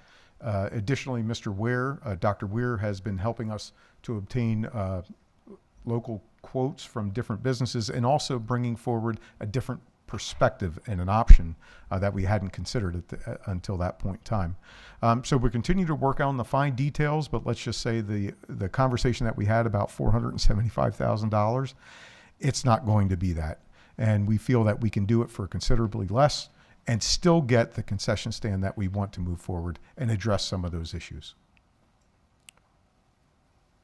Dr. Russell. Mr. Weaver, I just want to add a big thanks to Dr. Weir and Mr. Storm for their time and effort in supporting us. I mean, they did some design work for us. They went out and looked at Lowe's and looked at cabinets and some of the supplies we would need and got pricing, and they were a huge help and really appreciate it and very excited to be able to rely upon our tech school students to actually do the work, or Mr. Storm students, you know, right down the hall. Looking forward to that. So I really appreciate, shout out to them. Yep. Thank you. Absolutely. Any questions? Ms. White? So previously, I think this number was something like $125,000 or $150,000. Was that correct? That was just 475,000. 475. Oh, it's just the pavers were the Yes. pavers, the portion that I have stuck in my head. Yes. Okay, but just again to clarify, this whatever's going to be recommended is going to be coming out of that capital projects Yes. bond issue. Okay. Yes, absolutely. I'm Mr. Fabrizio was, I yes, was just Dr. going to say, Campley. I'm also very appreciative of this and being creative and thinking outside the box and including students in this just is very amazing. I'm curious, is there any more thought to the bathroom? Are you still trying to get that put in there, or is that kind of... Originally, there was some conversation about putting in a bathroom. First, it was for the volunteers, then it was like a family ADA accessible one, so I just wasn't sure if that was still being considered with this new plan. Dr. Russell. Yeah, so it is still being considered. I would really like to include it, and we think we can do some of that work internally. Also, we're not sure about that. We have procurement rules we have to follow. But what we're thinking is currently, if you think about the concession stand, the end closest to the stadium would be where we would put a bathroom. And then the end, at the opposite end, would be the serving end. So we are still considering that, yes. When do you think we would have an actual number? So right now, we've been working with Mr. Subers and the North Montgo VOTEC School because, as Dr. Russell mentioned, we've got to follow procurement rules. We've never really done something like this, but it could be a real positive positive experience for us moving forward. Mr. Subers, any? No, I mean, I received the inquiry last week, so I still have to research the viability of that from a legal perspective, both based on our procurement requirements under the law and then potential labor issues. So I will have, When you need to vote it on. When we have a plan that we can actually, I can get an answer back to the administration on the issue of the VOTEC/PV student participation within the week. Okay. and the interesting thing is we changed our concept. I mentioned that, but also to kind of leave things the way that they are and try to work on the exterior and those areas that the students can really help us. Well, Dr. Esser, let me ask it this way. Let's say we get a final number February 17th. Instead of waiting till the board sees it in an updated PowerPoint presentation for the first meeting in March, could we just get updated as soon as the administration has an actual number? Yeah, we can certainly share that information with the board in a Friday memo, and Yeah. so that you would have that information. The idea would be to bring something to you in March at this point. The tech school has also discussed the possibility of students coming out for a day. Again, we have to make sure this is all meeting the procurement requirements and under the law, but that they could do the electric in a day in April. So they're already talking about what's possible based upon reviewing this project. So wheels are turning, and I really think after Mr. Suber's advice and some feedback from what we need to consider, some of the pricing that Dr. Weir and Mr. Storm have sought for us, we will have a number for you. And I'm hoping we can ask for your action in March and get it moving. Would it be helpful or possible to have a not-to-exceed number approved, maybe next week if we're going to be here together anyway? It doesn't have to be, we'd like it to be close to actual, I think, but I think the overall plan and us, at least myself, challenging what the money was proposed initially is that there would be some additional thought about it, and then ultimately we would be less than that. So if there's a not-to-exceed number that you would feel good about throwing out, I think that would maybe keep things moving forward, but yet Well, I think the number you gave us originally that we all freaked out about was your conservative number of the highest it could possibly be. So if you could shave a couple $100,000 off that, and yeah. That also included moving walls and doing all that kind of stuff when we thought about what we would really like with a concession stand. And then again, it's just it's okay to get that rebuttal and come back, and then we kind of rethought about the way that we can do that, and we kind of reached out to our internal resources, including Mr. Fabrizio, about pushing some things maybe a different way. And that's what we've come up with. The main thing now is Joe's also working on that main core outside of the patio area. We were going to do the patio pavers. That was a big old number, 150,000 of that 475. So now we've taken a look at what will it be for concrete and what will it be for just asphalt. Aesthetics aside, what is the number? That's something when we did it the first time, we looked at this plan and we thought, oh, we want patio pavers, and we saw the price. So we're kind of looking at it a different way. And asphalt is about a quarter of the cost of that patio paver, and concrete's twice the amount of asphalt. So we're getting into the how long will it last, what will it look like, those types of things. That's what we're kind of looking for. Okay, any other questions from the board? Any questions from the floor? Okay, thank you. Moving on,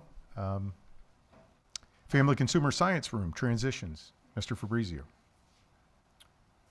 Thank you. So I met with Dr. Boyd and Jonah Ducci last week, along with a couple of my guys, to figure out the feasibility of tackling this project, whether or not we could put a powder room in there, new appliances. So the overall scope of the project would be to totally strip the room down, remove the ceiling grid, rework the HVAC unit, put in a calm down area, a 2-piece bathroom, a toilet, and a sink, ADA compatible, and then a little L-shaped kitchenette area, and then maintain the front instructional area but make it a square so students can gather around. We would put new VCT down or laminated flooring, reinstall new ceiling tiles and give it a coat of paint. All new appliances and cabinets, we're looking at an estimated cost of around $105,000 to do this. Yes. How many students would be able to be accommodated in the learning space at once? What would you say, Dr. Boyd, like 30? Oh, really? I Really? mean, it's a big, decent sized room.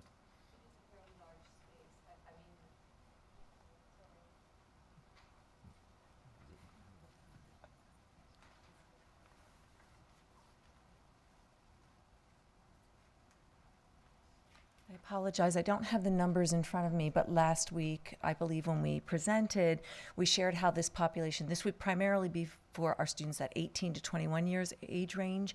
I believe we have about 12 to 14 students right now, and we anticipate that growing to be approximately, I'd say, around 20 students. So that space should be able to accommodate them. We do anticipate in smaller groups, rotating sort of in and out of that space throughout the course of a day.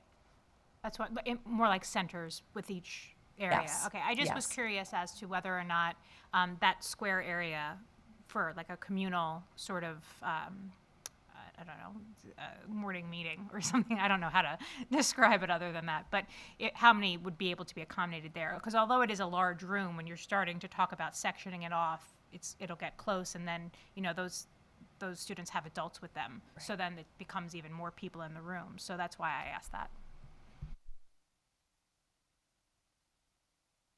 So, I guess when I first heard of this, process, I was envisioning almost like an apartment type scenario. So, in what you've described, are you also going to have like a laundry area, a bedroom, like for That's making currently existing. There is a washer and dryer. There is, okay. That's attached to the room. There'll be different sections that they're using flexible furniture, maybe like a movable partition, have a couch or a bed to learn how to make a bed, things like that. Okay, great. Thank you. Remember, we don't have a recommendation at this point in time. We just wanted to share with the school board because you know that we've been working on this. And so now we've got some options we've got to kind of figure out, going out to bid, who's going to do it, all that kind of stuff. Ms. White. So my two follow-up questions would be, first, I know we've been talking about this for quite some time at this point, but now we're so close, it's here with a number. Are there other school districts that we know of that actually have a room like this available to them at the high school level for the 18-plus kids? And then that's my first question. And then my second question is, with support, is there a recommendation possible with a timeline as to when this can actually come to fruition? So I came from Chester County IU and was heavily involved at their CDC school, and we built an apartment inside that school, so I'm sure we could set up and go over there and talk to Dr. Matika and get her input on that site. And then implementation, the room is not heavily used right now, so based on procurement, we could start probably within a month or so. Dr. Boyd, anything to add to that? No. Too late. Yes, there are other districts in Montgomery County that do have a space similar to this. We've actually gone and seen it in 2 other districts. Any other questions from the board? Any questions from the floor? Okay, thank you. High School Counseling Center. This is another one for Mr. Fabrizio. We've been investigating changes to the counseling center to add 2 offices and a small conference space. Joe, you want to add to it? Sure. So this area would go out here by the rotunda on the outside curved wall. They are looking for 2 offices, like 10 by 12, and then a small conference room, 10 by 14. We would have to rework the HVAC unit. That's why the price is a little up there. Fire rated doors. It would be a complete build out. So you're looking at around $100,000. So I'm not pulling these numbers out of thin air. I do have an Excel sheet and calculate how long the walls are, how many studs, drywall. So. Sorry. Ms. White. I'm sorry, this is like, how excited I get about the facility stuff. So with regards to the high school ask for the counseling center, those would be for staff, obviously, correct? Staff use and maybe parent or student conferences, that type of thing. Yes. Is there any portion of this ask, or has there been any conversation about additional spaces for quiet time for students if they're in crisis and they need some, like, more like, what are they called when they? Like a calm down area. Yeah, like a calm down room area, or, you know, different, like a meditation sort of station, or what does the counseling center use now to accommodate those needs for those kids? That's a very good question. And I see Dr. Boyd making her way back up. I'm not aware of any rooms that are under consideration, but maybe Dr. Boyd.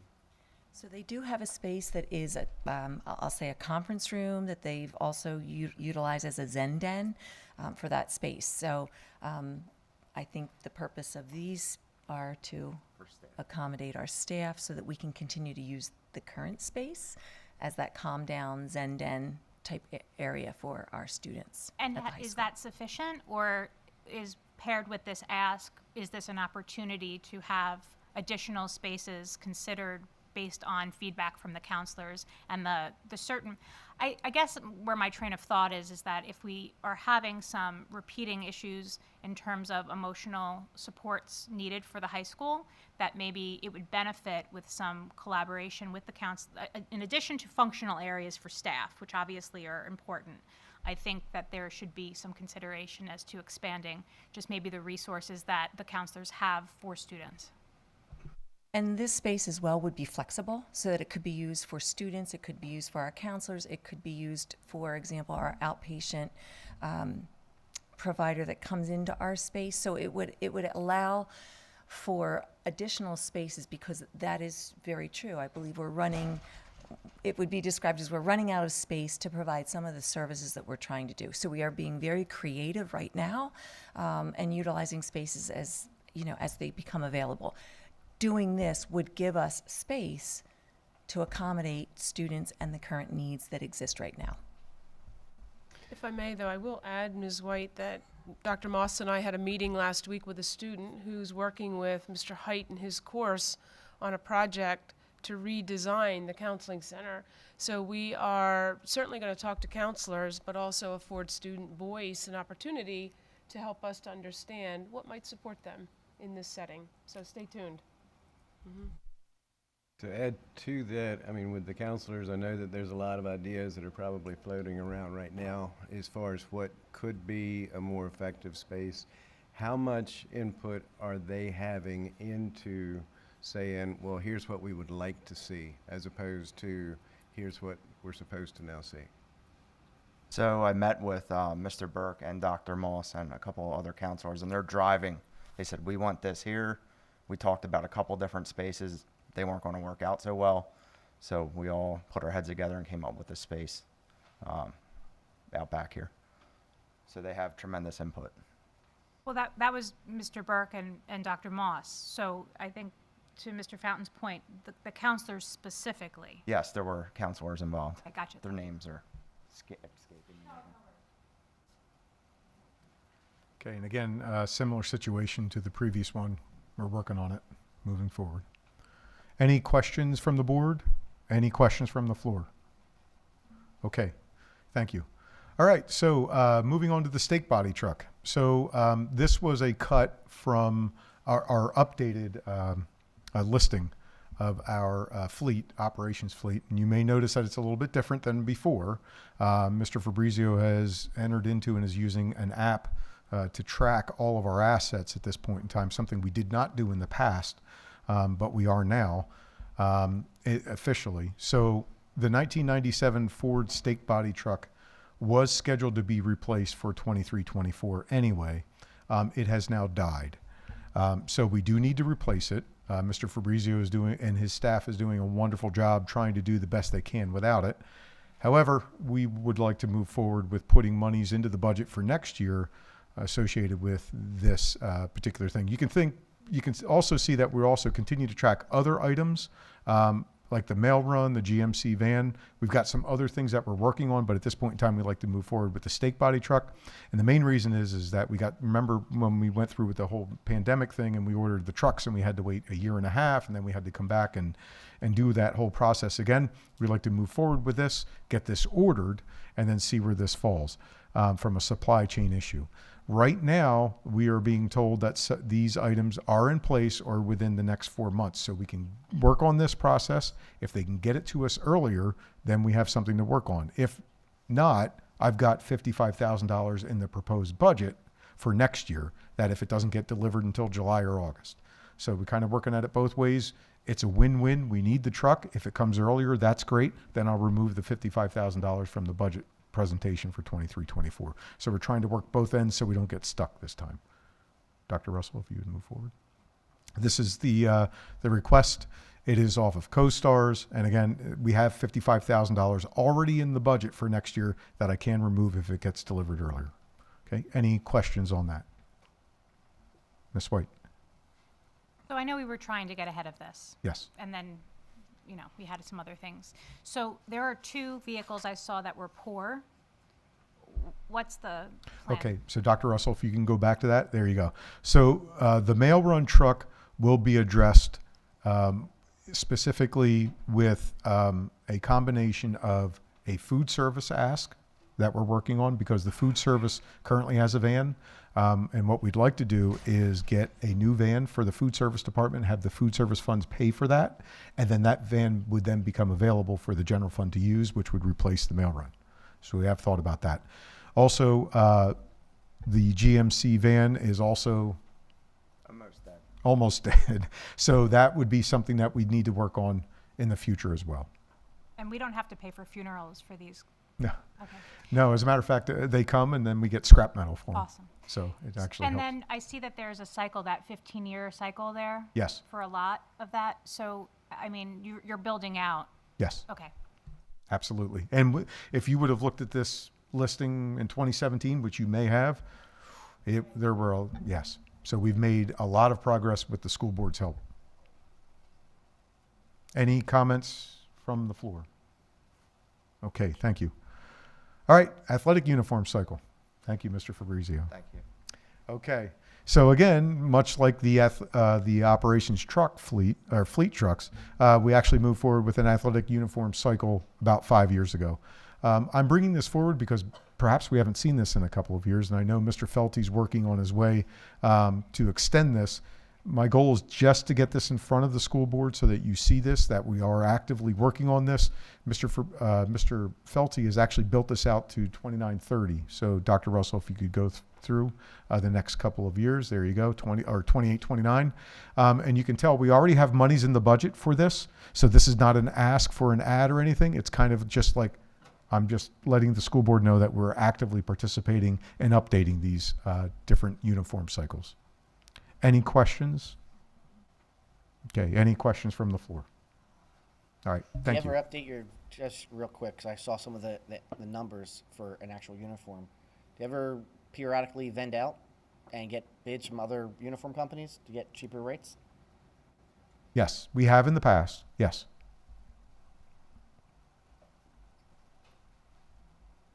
Well, and I was going to ask, do you look at, now we're getting in the weeds, but wearability or, some uniforms, tennis or soccer, aren't going to be put through the ringer like wrestling, football. Is that taken into account, or you're just doing a cycle and that's just how you want to proceed, is just the yearly cycle? Yeah, that's a good question, Mrs. Mayers. We've been, in the development of this, we've actually looked into that. So now that we hope this 5-year cycle has set us up correctly for moving forward in that, we did not have that in the past, pre-2017. And so we ended up with uniforms that were 10 or 12 or 15 years old in some of those sports, just like you had mentioned. Some of the sports they've actually gone their own way. Hey, we're going to get our own shirts, like golf.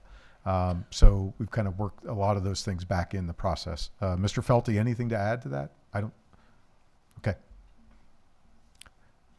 I think we're better off at this point in time than we were 5 years ago. Question. Yes. I guess the second column, the first column of cost, is that the cost per uniform? Yes. So if you look at, for instance, basketball, theirs is $100 for a uniform.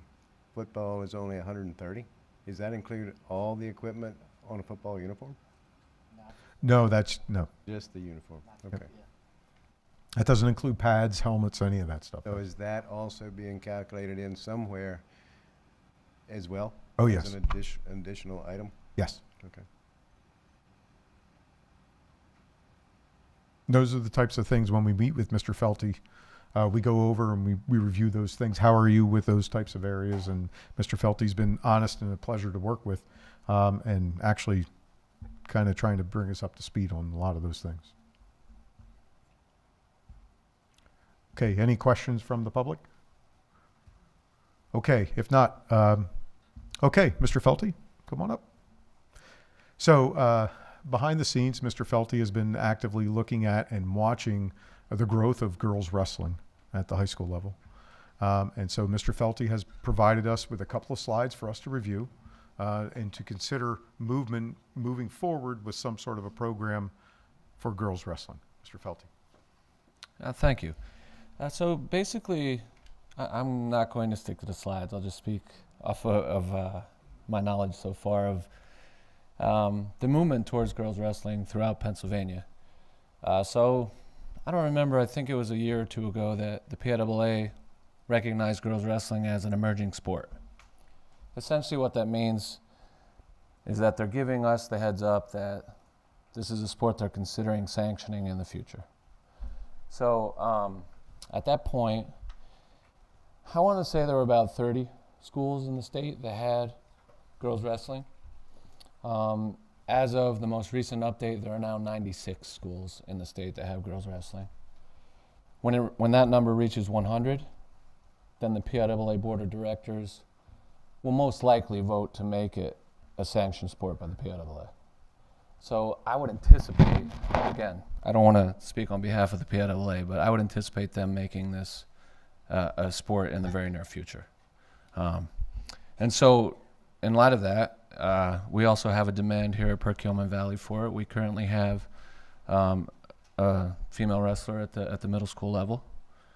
She does a great job, and we also have, I'm told, more than 10 wrestlers at the elementary level who are female as well. Studies have shown when other schools do this that offering girls wrestling instead of being a co-ed sport, wrestling as a standalone sport, the numbers increase dramatically when you offer it in that capacity. So again, this is something that I think the school district should do.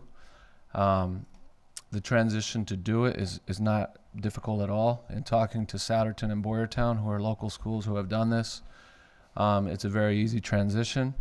I don't. Maybe it's better if you just start asking questions because I don't want to get too long-winded about it. But as far as you have two options, we can offer it.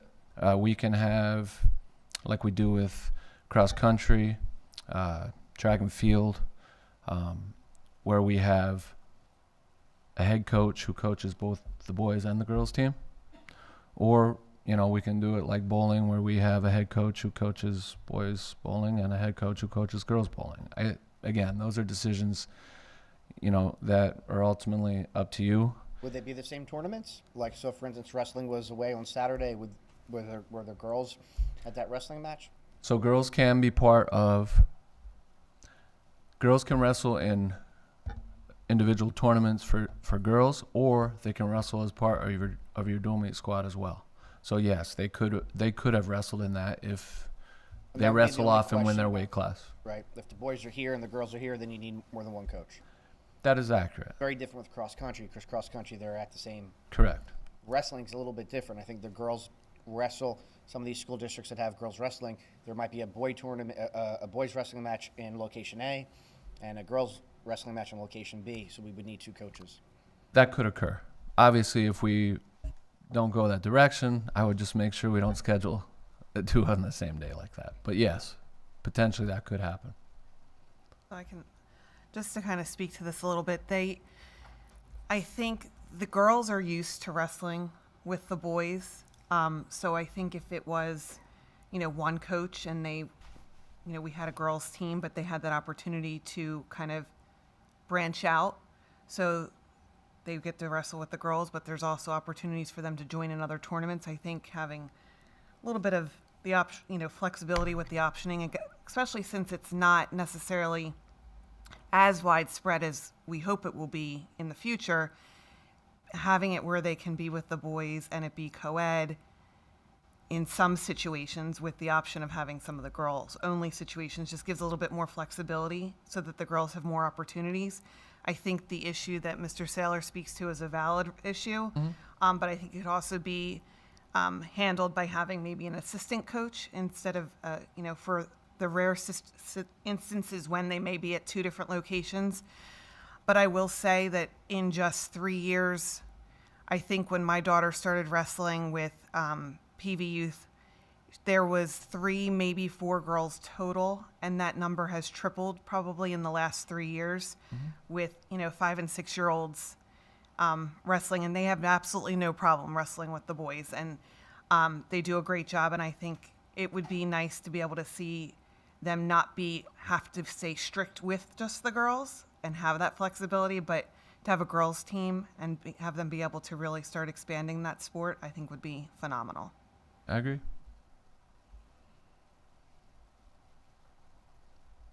What would you say the consensus of the girls here is at this point in time? How many, are a lot of them that really want to see this happen?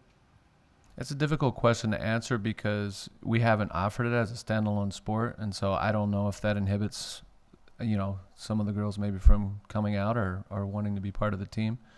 I know that there is support all the way down to the elementary level for this to occur. Would it be possible, since I see a lot of wrestling jerseys in the Absolutely. audience, would it be possible to hear from some of those?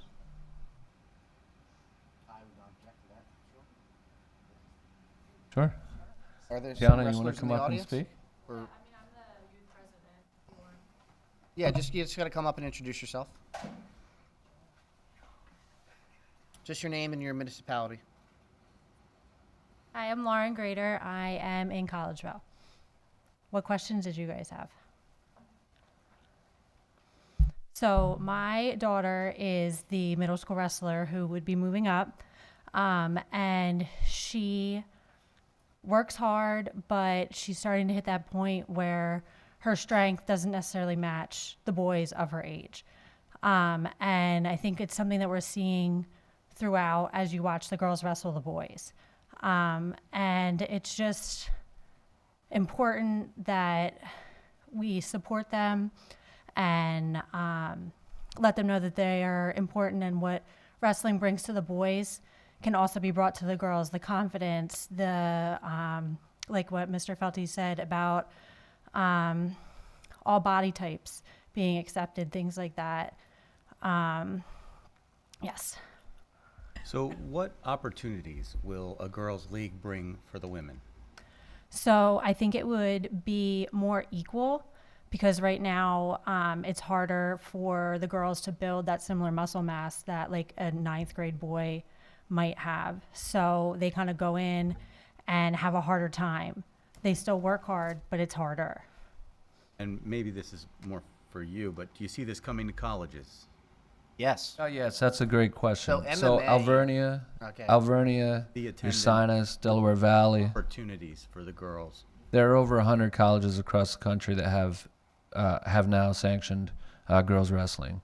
Ursinus, Alvernia, Delaware Valley are 3 that are fairly close that have girls wrestling. So yes, I do see this as an opportunity. And again, I'd like to get ahead of it. I anticipate, again, it's hard to predict sometimes what the PIAA will do, but I anticipate within the next couple of years that there will be a PIAA wrestling state championships for girls wrestling as well. To your question, yes, there are universities that are offering scholarships, both academic and wrestling scholarships. I apologize, I didn't capture your name. Lauren Grader. Pleasure. this is, not a shock to me. MMA in women's youth is really exploding, especially in our area. So you would then say someone who's also doing MMA is then going to get themselves active in wrestling. I would be 100% for a women's wrestling team and a separation from the boys wrestling team, just because once you start to hit middle school and once you start to hit high school, there is a change in functionality in bone density and strength. I would be totally for the creation of a team, splitting it just like we split everything else. A separate coach, separate team, yes, different uniforms, and joining the roster of schools in our district that have women's wrestling. I think it's great. Sorry. So having said that, looking at those numbers, that can probably be done for about $15,000 to do that. That would include travel, that would include uniforms, that would include coaches, and so on. My only concern is dividing it up in the beginning, because there's not as many opportunities for the girls. I'd be worried that, maybe as it grows in other schools, but I'd be afraid to just go straight down the middle and divide it up to start. So what Boyertown and Souderton do, so Boyertown and Souderton, what they do is you can attend like a girls only tournament, or you can attend with the boys team as well. So in other words, even if you create a girls team and a boys team, you can still combine to do certain things like that.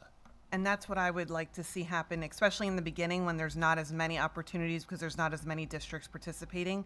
Down the road, as more and more schools have it, I could see it kind of branching off where it's all girls, all boys, but I don't know that we're there yet, and I don't want to, kind of pigeonhole the girls where they don't have as many opportunities just because we're trying to separate boys from girls. They've been wrestling the boys for so long. Yes, they definitely don't have the same edge and muscle mass, but I don't want them to miss out on, 3 Saturdays in a row because there's not a tournament that's available. Yeah, and we would just have to make sure, I'm not going to get into the details, but there are competition points for every tournament that you go to. So, that would be easy to figure out. The girls are going to these girls only tournaments, and then they'd also have the capability to go and wrestle at these tournaments as well. As long as we stay under the total number of competition points, we'd be fine. Currently in our district, there's 8 schools that have women's teams, and there's 1 in our pack, I believe, Boyertown, right? Yeah, Boyertown's the only one in the pack right now that has it. Now, Norristown has a number of girl wrestlers, but they don't have their own girls-only team. Yes, Dr. Cole. So the other teams that started, or the other districts that started this, do you know, did they immediately start out with 2 separate teams, or did they do kind of a start with 1 coach and then as it grows separate? Because I would like to, if they've had success in their model, to kind of model after that. So Souderton did not do that to start. Souderton had just 1 coach to start. However, they have now transitioned. Boyertown started with 2 separate coaches. So, and again, if to have 2 separate coaches, I think would be great. If the numbers don't dictate them practicing at different times, then they can practice together. That's not a problem. We also have a lot of our female wrestlers here tonight from the youth program. They came out and they just wanted to show you how much it would mean to them.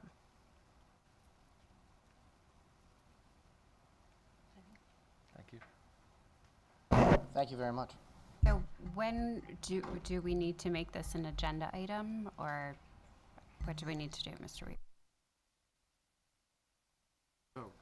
So just like last year when we went through the whole bowling process, the board would have to vet this, say thumbs up, thumbs down with a formal motion, and then I would add those dollars into the budget. Right now, those dollars are not added to the budget, but it would be a similar process that what we did last year.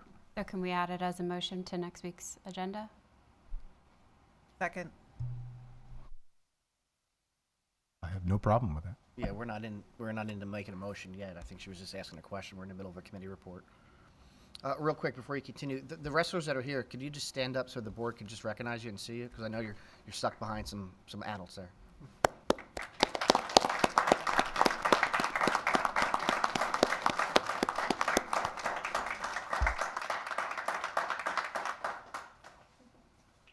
Thank you. Thank you, Mr. Felty. Okay, so any other questions from the floor? Okay, thank you. Moving forward, food service equipment update. This is just a quick update. We had mentioned a little bit about the van. There's an RFP out in the streets right now because we have to follow National School Lunch Program procurement rules and regulations. That's out in the street. And we continue to work with Mr. Fabrizio to make sure that the equipment that we're going to put in to our buildings for upgrades actually have the proper attachments. So we're working our way through that as well. So just, again, it will be paid for through food service fund monies. Any questions from the board on that? You'll see probably more of that in March. Any questions from the floor? Okay, moving forward. Okay, budget time. All right. So Dr. Russell, since I don't have oh, wait a minute. I know, she ripped right through it, didn't she? Okay. Real quick, right there.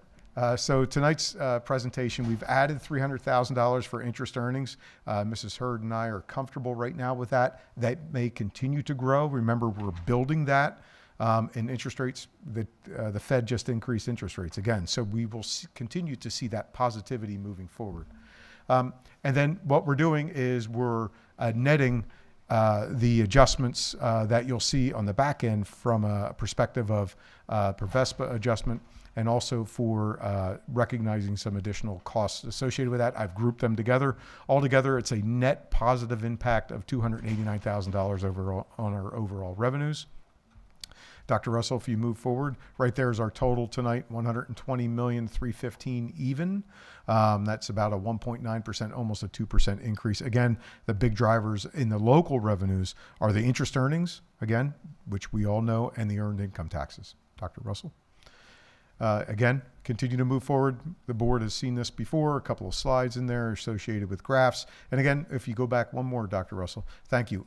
Again, we're tracking the alternative revenues specific to the interim real estate, the real estate transfer tax, and the interest on investments.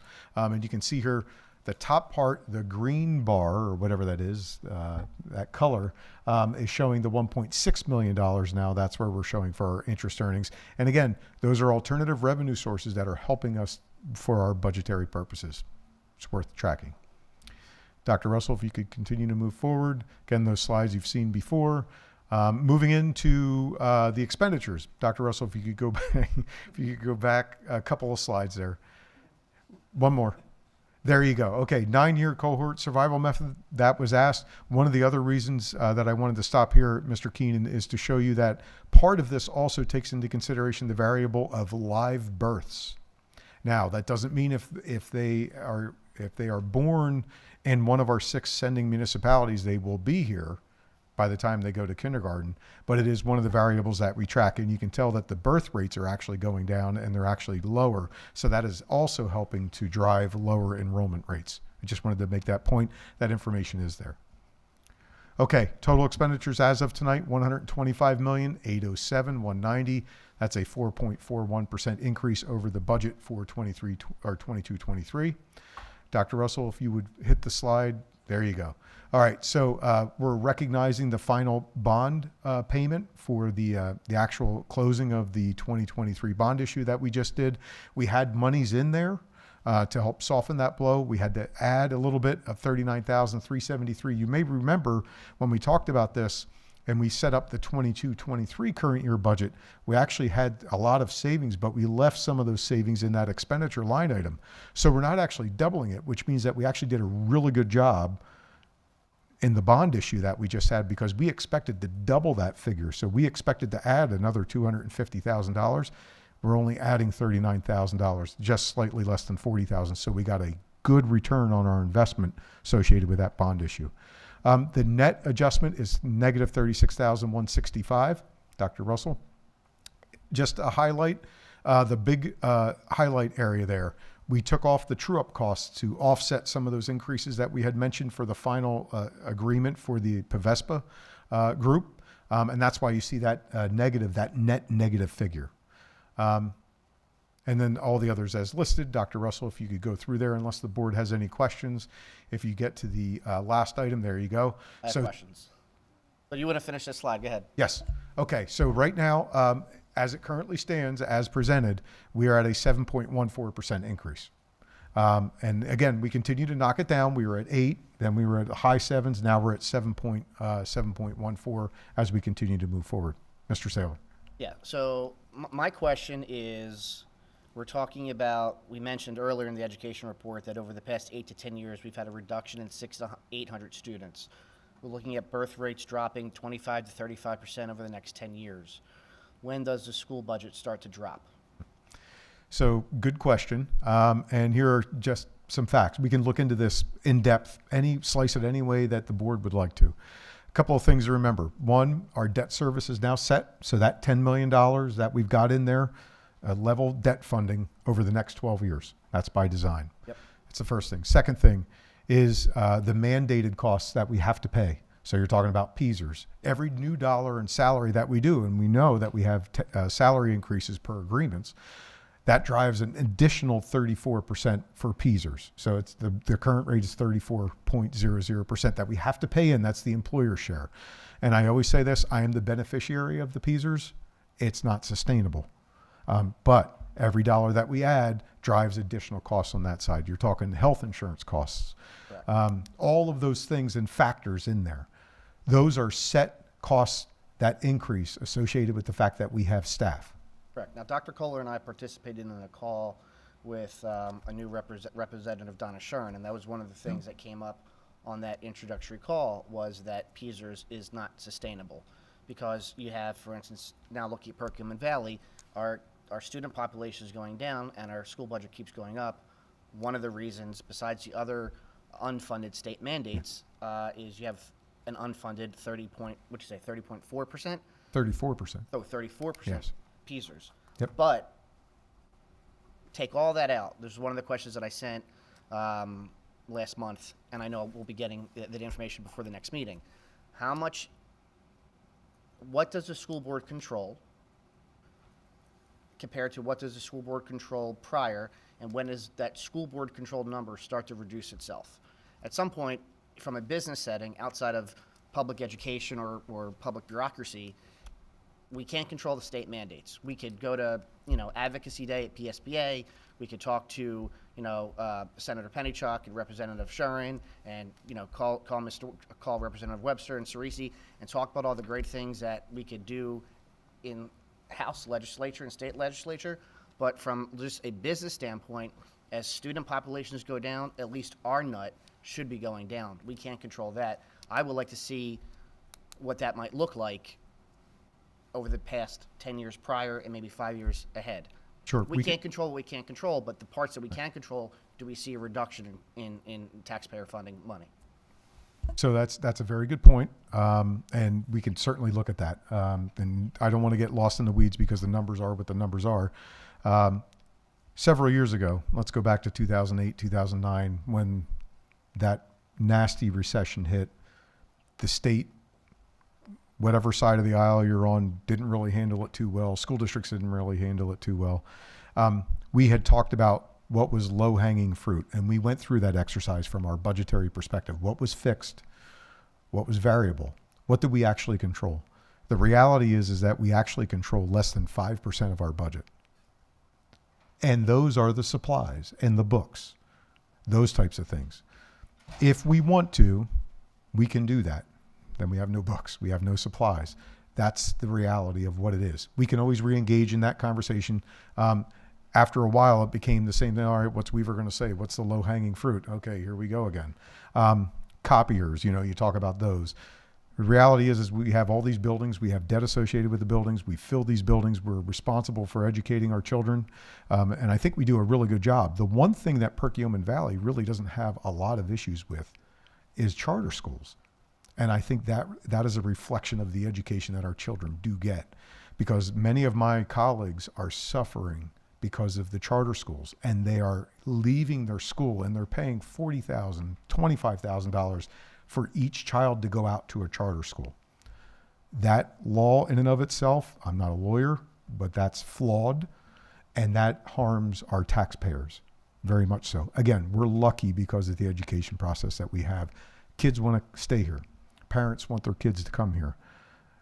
Other places aren't so fortunate. And so they have even higher mandated costs, and they have less flexibility than we have. 5% in a $120 million budget, really not a lot, because once you cut it one year, you're going to have to put it back in the next year, and you're going to have a double the tax increase.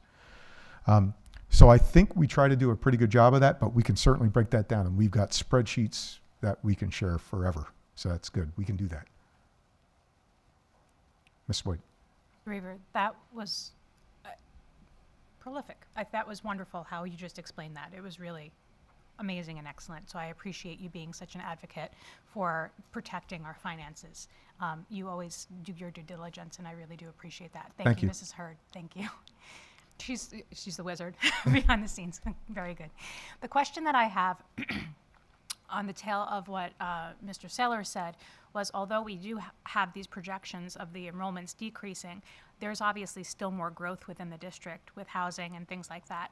So can you speak a little bit to what projections you're able to make, if any, based on the increased housing projections? Obviously, we've had periods of intense growth where we've had to build new schools because we've run out of room, obviously. So where do you see that trending in the next 3 to 5 years?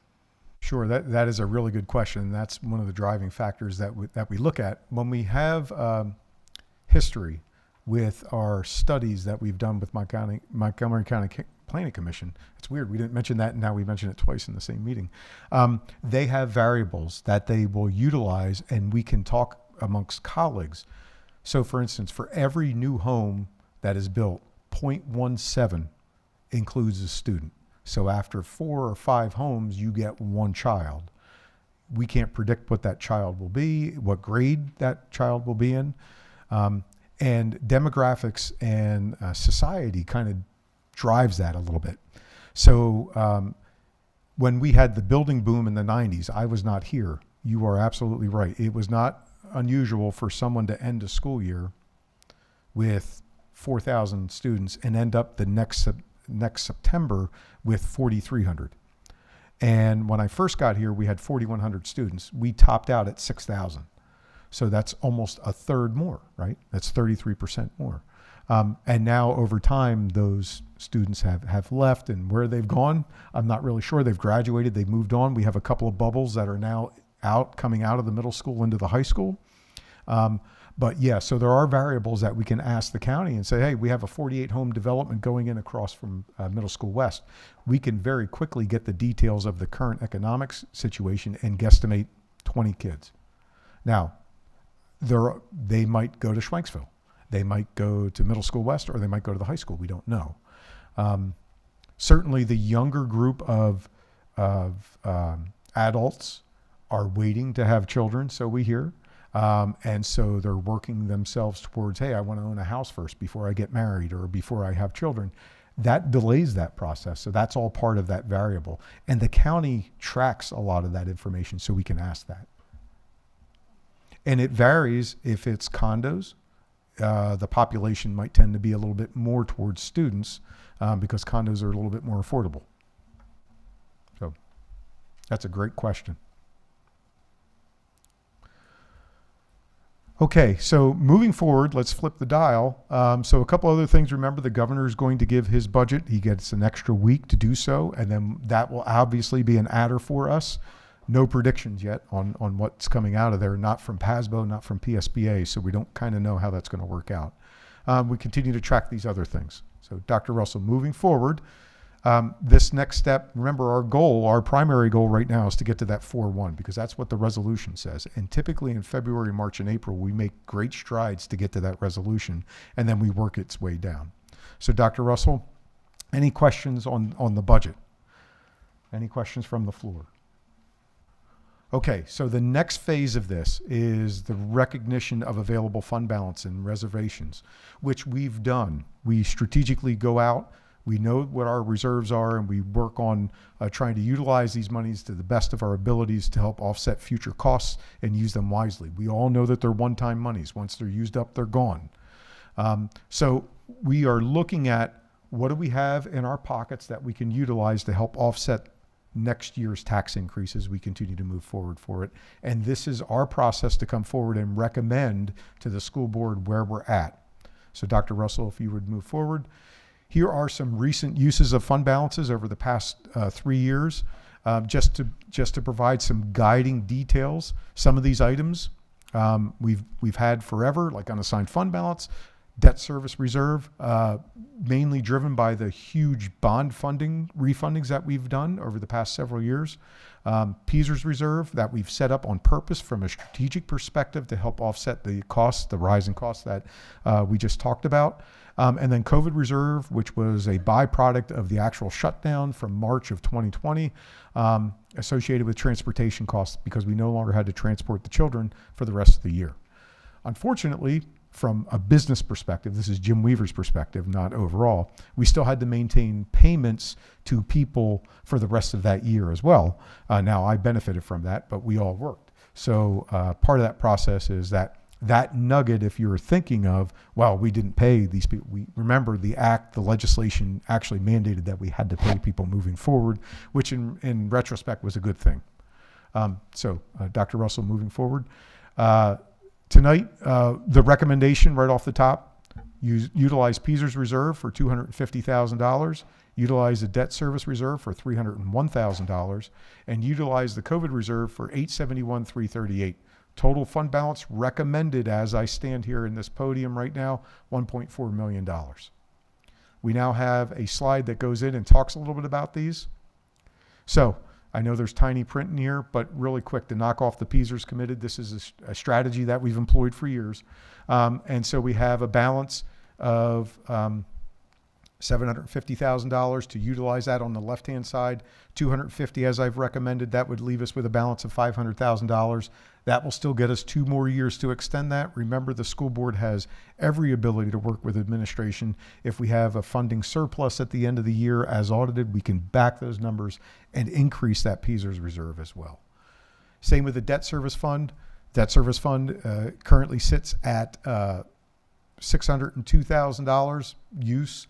If we use $301,000 as recommended, that would leave us a balance for $301,000 to carry forward for the next year. Again, not completely depleting that.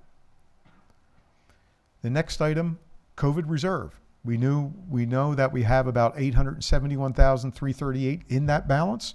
Remember, the purpose of the COVID reserve when we did this and we put this aside was that we wanted that balance to be zero when the pandemic was over. Our intention was not to hold on to those monies and keep those. Our intention was to utilize those and spend those, A, to offset the additional costs that we didn't know of at the time for COVID reserve, what we would need for COVID products moving forward.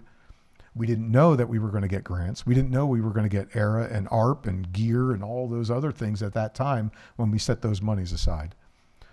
But we made a promise to ourselves that we would make that go towards those items and utilize that strategically. Tonight, I'm recommending that we actually eliminate that, utilize that $871,338 to offset the 23-24 budget.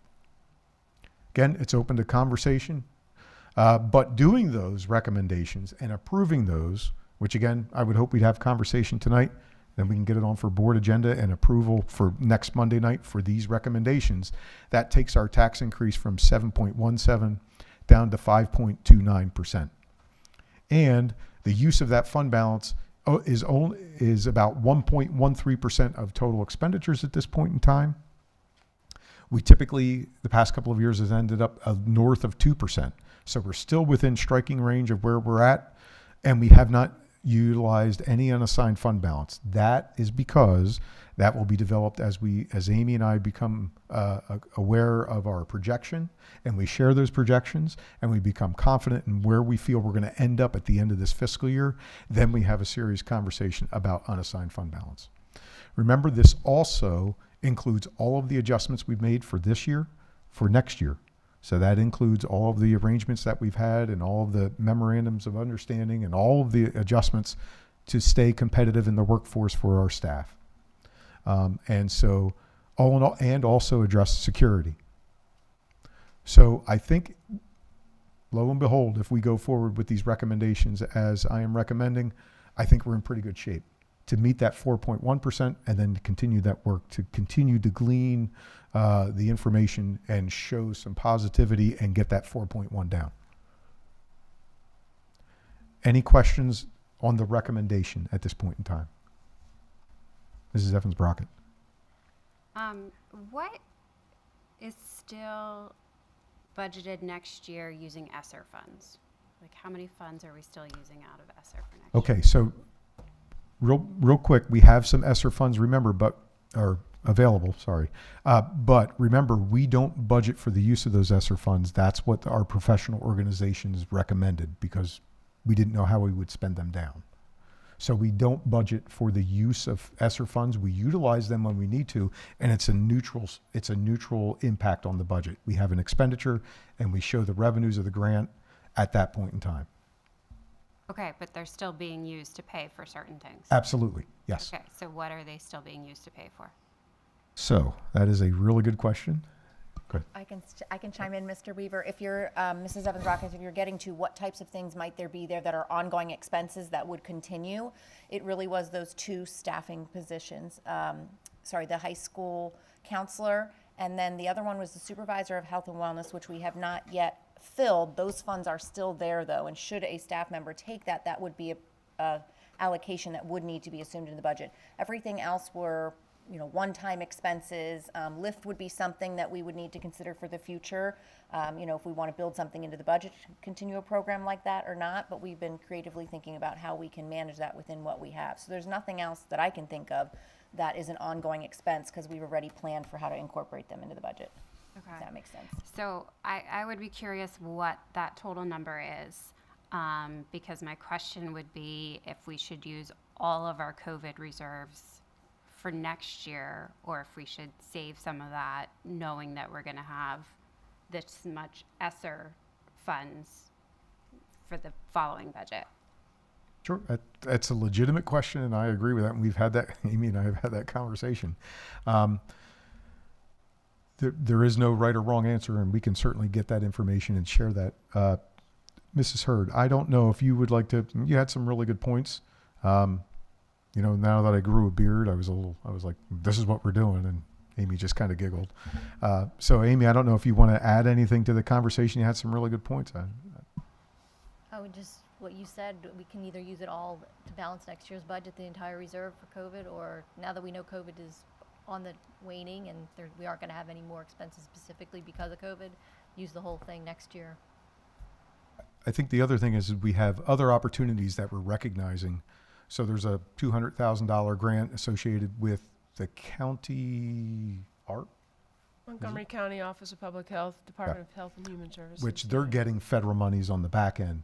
So we do see that over the next couple of years, either through the state or through the county, there may be additional options for us from an ESSER a pandemic perspective that continue to linger that we might want to address. And I do know mental health is an ongoing issue. We're just discovering these things. But the thing is that that's a national world thing, and we really think that there will be additional monies in the future to address a lot of those things. Not that we're not addressing them now or trying to, but we really do think that there will be other opportunities in the next couple of years. This is not over by any stretch of the imagination. But good point. And again, we can talk about that. That's why we bring this forward, so we can get a direction. If we move it down to 500,000, I still think we're in decent shape, and that leaves 371,000. Again, I'm just using round numbers. 371,000, we can certainly do that. That's the 500,000 is more in line with what we've utilized in the past, and I'm okay with that. If that's okay with the board, well, certainly I can recommend that as well. I don't know how the board feels, but we want to get this on for next Monday night. So again, that's another layer of us getting our budget steps in order.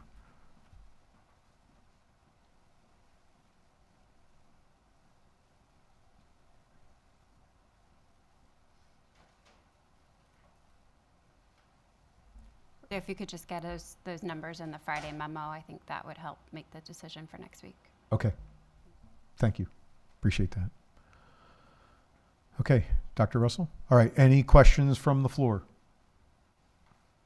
All right, thank you. Real estate property tax rebate program, real quick. This is a great program. We started 3 years ago. We modeled this after North Penn, and it's one of the really good things that we can do to help those people that are needy. And we give them a little bit of a real estate tax rebate program. It's modeled after the state program, so we don't have to do much. We just set up the 30% value, and it applies to homeowners and renters. I will say that each year we've had about 30 to 40 people. It's grown over the past 3 years.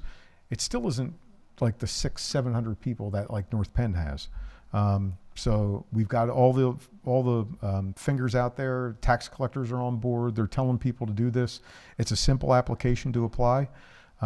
So I don't know, but I think it's a great program, and I recommend moving forward. Any questions on that? Again, here's some numbers that can show you what our actual rebate is and how it's based off of the state. Any questions from the floor? Okay, thank you. One more item, I believe. Yes. There is a placeholder in the board agenda for a food services consultant. This is associated with our nutritional guidelines that we are working toward. Our food service software, Primero Edge, has a product in the front that we feel can be used. Remember, Primero Edge is the recommended software of the state. However, there's back-end information that we need to do, and that is what this consultant would do. Take our recipes. You actually have to make recipes up. So a turkey sandwich on white, turkey sandwich on rye, turkey sandwich, whatever it is, piece of lettuce. Those all have to be built in the back. Every time we change a component of that, it needs to be updated in the back. The lunch menus are created, the recipes are created. Then it gets created into a separate form and uploaded into the Primero Edge, so our parents can go on and say, oh, we're having beef barbecue on Thursday. I really want my child to have that, but I'm concerned about the amount of sugar. They will be able to press that button, build the tray, and see what's on there. Doesn't mean the student will necessarily take that, but the parent will then have more nutritional value, and they've been asking for this for years. So this will help address that issue. We're waiting for a not to exceed price. And remember, this will all be out of the food service fund as well. So this is not a general fund item. We do anticipate sometime by late this week, we'll have that number. And so we'll put it on for board approval. Yes, Ms. White. So this is a requirement and the responsibility per district? This is not a requirement. We are extending ourselves to get this information out there in this form. Okay. And so can you talk a little bit about what other districts do when this is, I'm a little bit, go ahead. Sure. We've been talking about this in the wellness committee. It's something that the nurses have really requested because they do a lot of legwork for families, maybe diabetic students or allergies. And if parents could just go into like an app and see this for themselves, it would eliminate a lot of that back and forth and questioning. So we've been talking about providing this through that. That's really helpful context because this is the first that, so although this is part of the finance presentation ask, is this a recommendation from the wellness committee or where does that fall? It actually is being recommended in the updated policy that we provide this nutritional information. And the school cafe app that Mr. Weaver is referencing is almost like a subsidiary of Primero Edge. Other districts use different apps. This is one that Mrs. Yaksik is recommending we use. It's just a bit cumbersome to get everything organized and uploaded that first time. So we'd like to resort to that consultant for some guidance there and some of that legwork, as Mr. Weaver mentioned, to get it started. And then moving forward, we see ourselves being able to make those adjustments as needed. So then with this ask for next week, will there be a duration of this consultant contract? Yes, absolutely. Okay, thank you. The other thing is that this became very apparent, and Mrs. Yaksich is very, very conservative, which we know.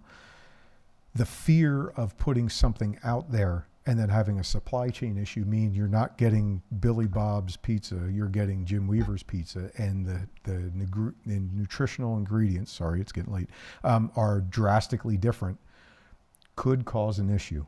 And so that is where, when they build these in the background, oh, okay, we're switching out the pizzas. Now just these ingredients go in here, it goes into this recipe thing, and then it goes online. Any questions? We don't anticipate this to be like a big dollar figure. This will be somewhere in the neighborhood of $2,000, $3,000. It's just locking in the number of hours that we need. Okay, any questions from the floor? Okay, thank you. Okay, thank you, Mr. Weaver. So 5.02, 3, 4, 5, and 6 were all on approval. They were covered in the presentation. If there are not any questions, we can move those to consent. Seeing none. 7 is a placeholder. 5.07 is a placeholder for next week, which is the food services consultant. 5.08 and 09 is an ask for approval of contracts, costs, and services for special education and MCIU budget. Are there any questions with regards to those two items? Seeing none, those can go to consent. And 5.10 is there's no report for grants or donations for February. That ends the section. Thank you very much. Payment of bills. Thank you. Payment of bills. We will be looking at motions next week. That ends my section. Thank you very much. Professional personnel, 7.01, 2, 3, 4, and 5 are on consent. Support personnel, Dr. Campley. Thank you. 8.01 and 02 are on consent. 8.03, 04, and 05 are all asks for one-to-one personal care, special education paraprofessional, and technology administration assistant. Are there any questions on any of those three items? If not, we'll move them to consent. And 8.06 and 8.07 are on consent, and that ends my section. Thank you very much. Governance, Mr. Keenan. We have a first reading on policies. Do you want me to read the list of policies? Nope, you could just read the shortened part. The following, policies are presented for first reading. Is that it? You want me to read 200 enrollment, 200, go through them? Nope. All right, I do want to note that, just in case anybody's listening, that service animals is the new policy that's being presented for our first reading. I just wanted to call that out. That is correct. Any questions on the first reads? Seeing none. Closing comments from the audience. Anyone in the audience want to make a comment? Seeing none. Any board members want to make any comments? Seeing none. We have a comment. Sorry, Yes, Mr. Saylor, I apologize, just yeah. want to confirm with the board that we will bring forward next week a motion around the fund balances. After we provide the info in the memo, we'll draft something, and PIAA, or wrestling, excuse me, girls wrestling. Is that accurate? Would that be accurate? Yes. Okay, great. We'll prepare that. 10.03 is a notice of video recording disclaimer, and if there are no objections, I will rule adjournment.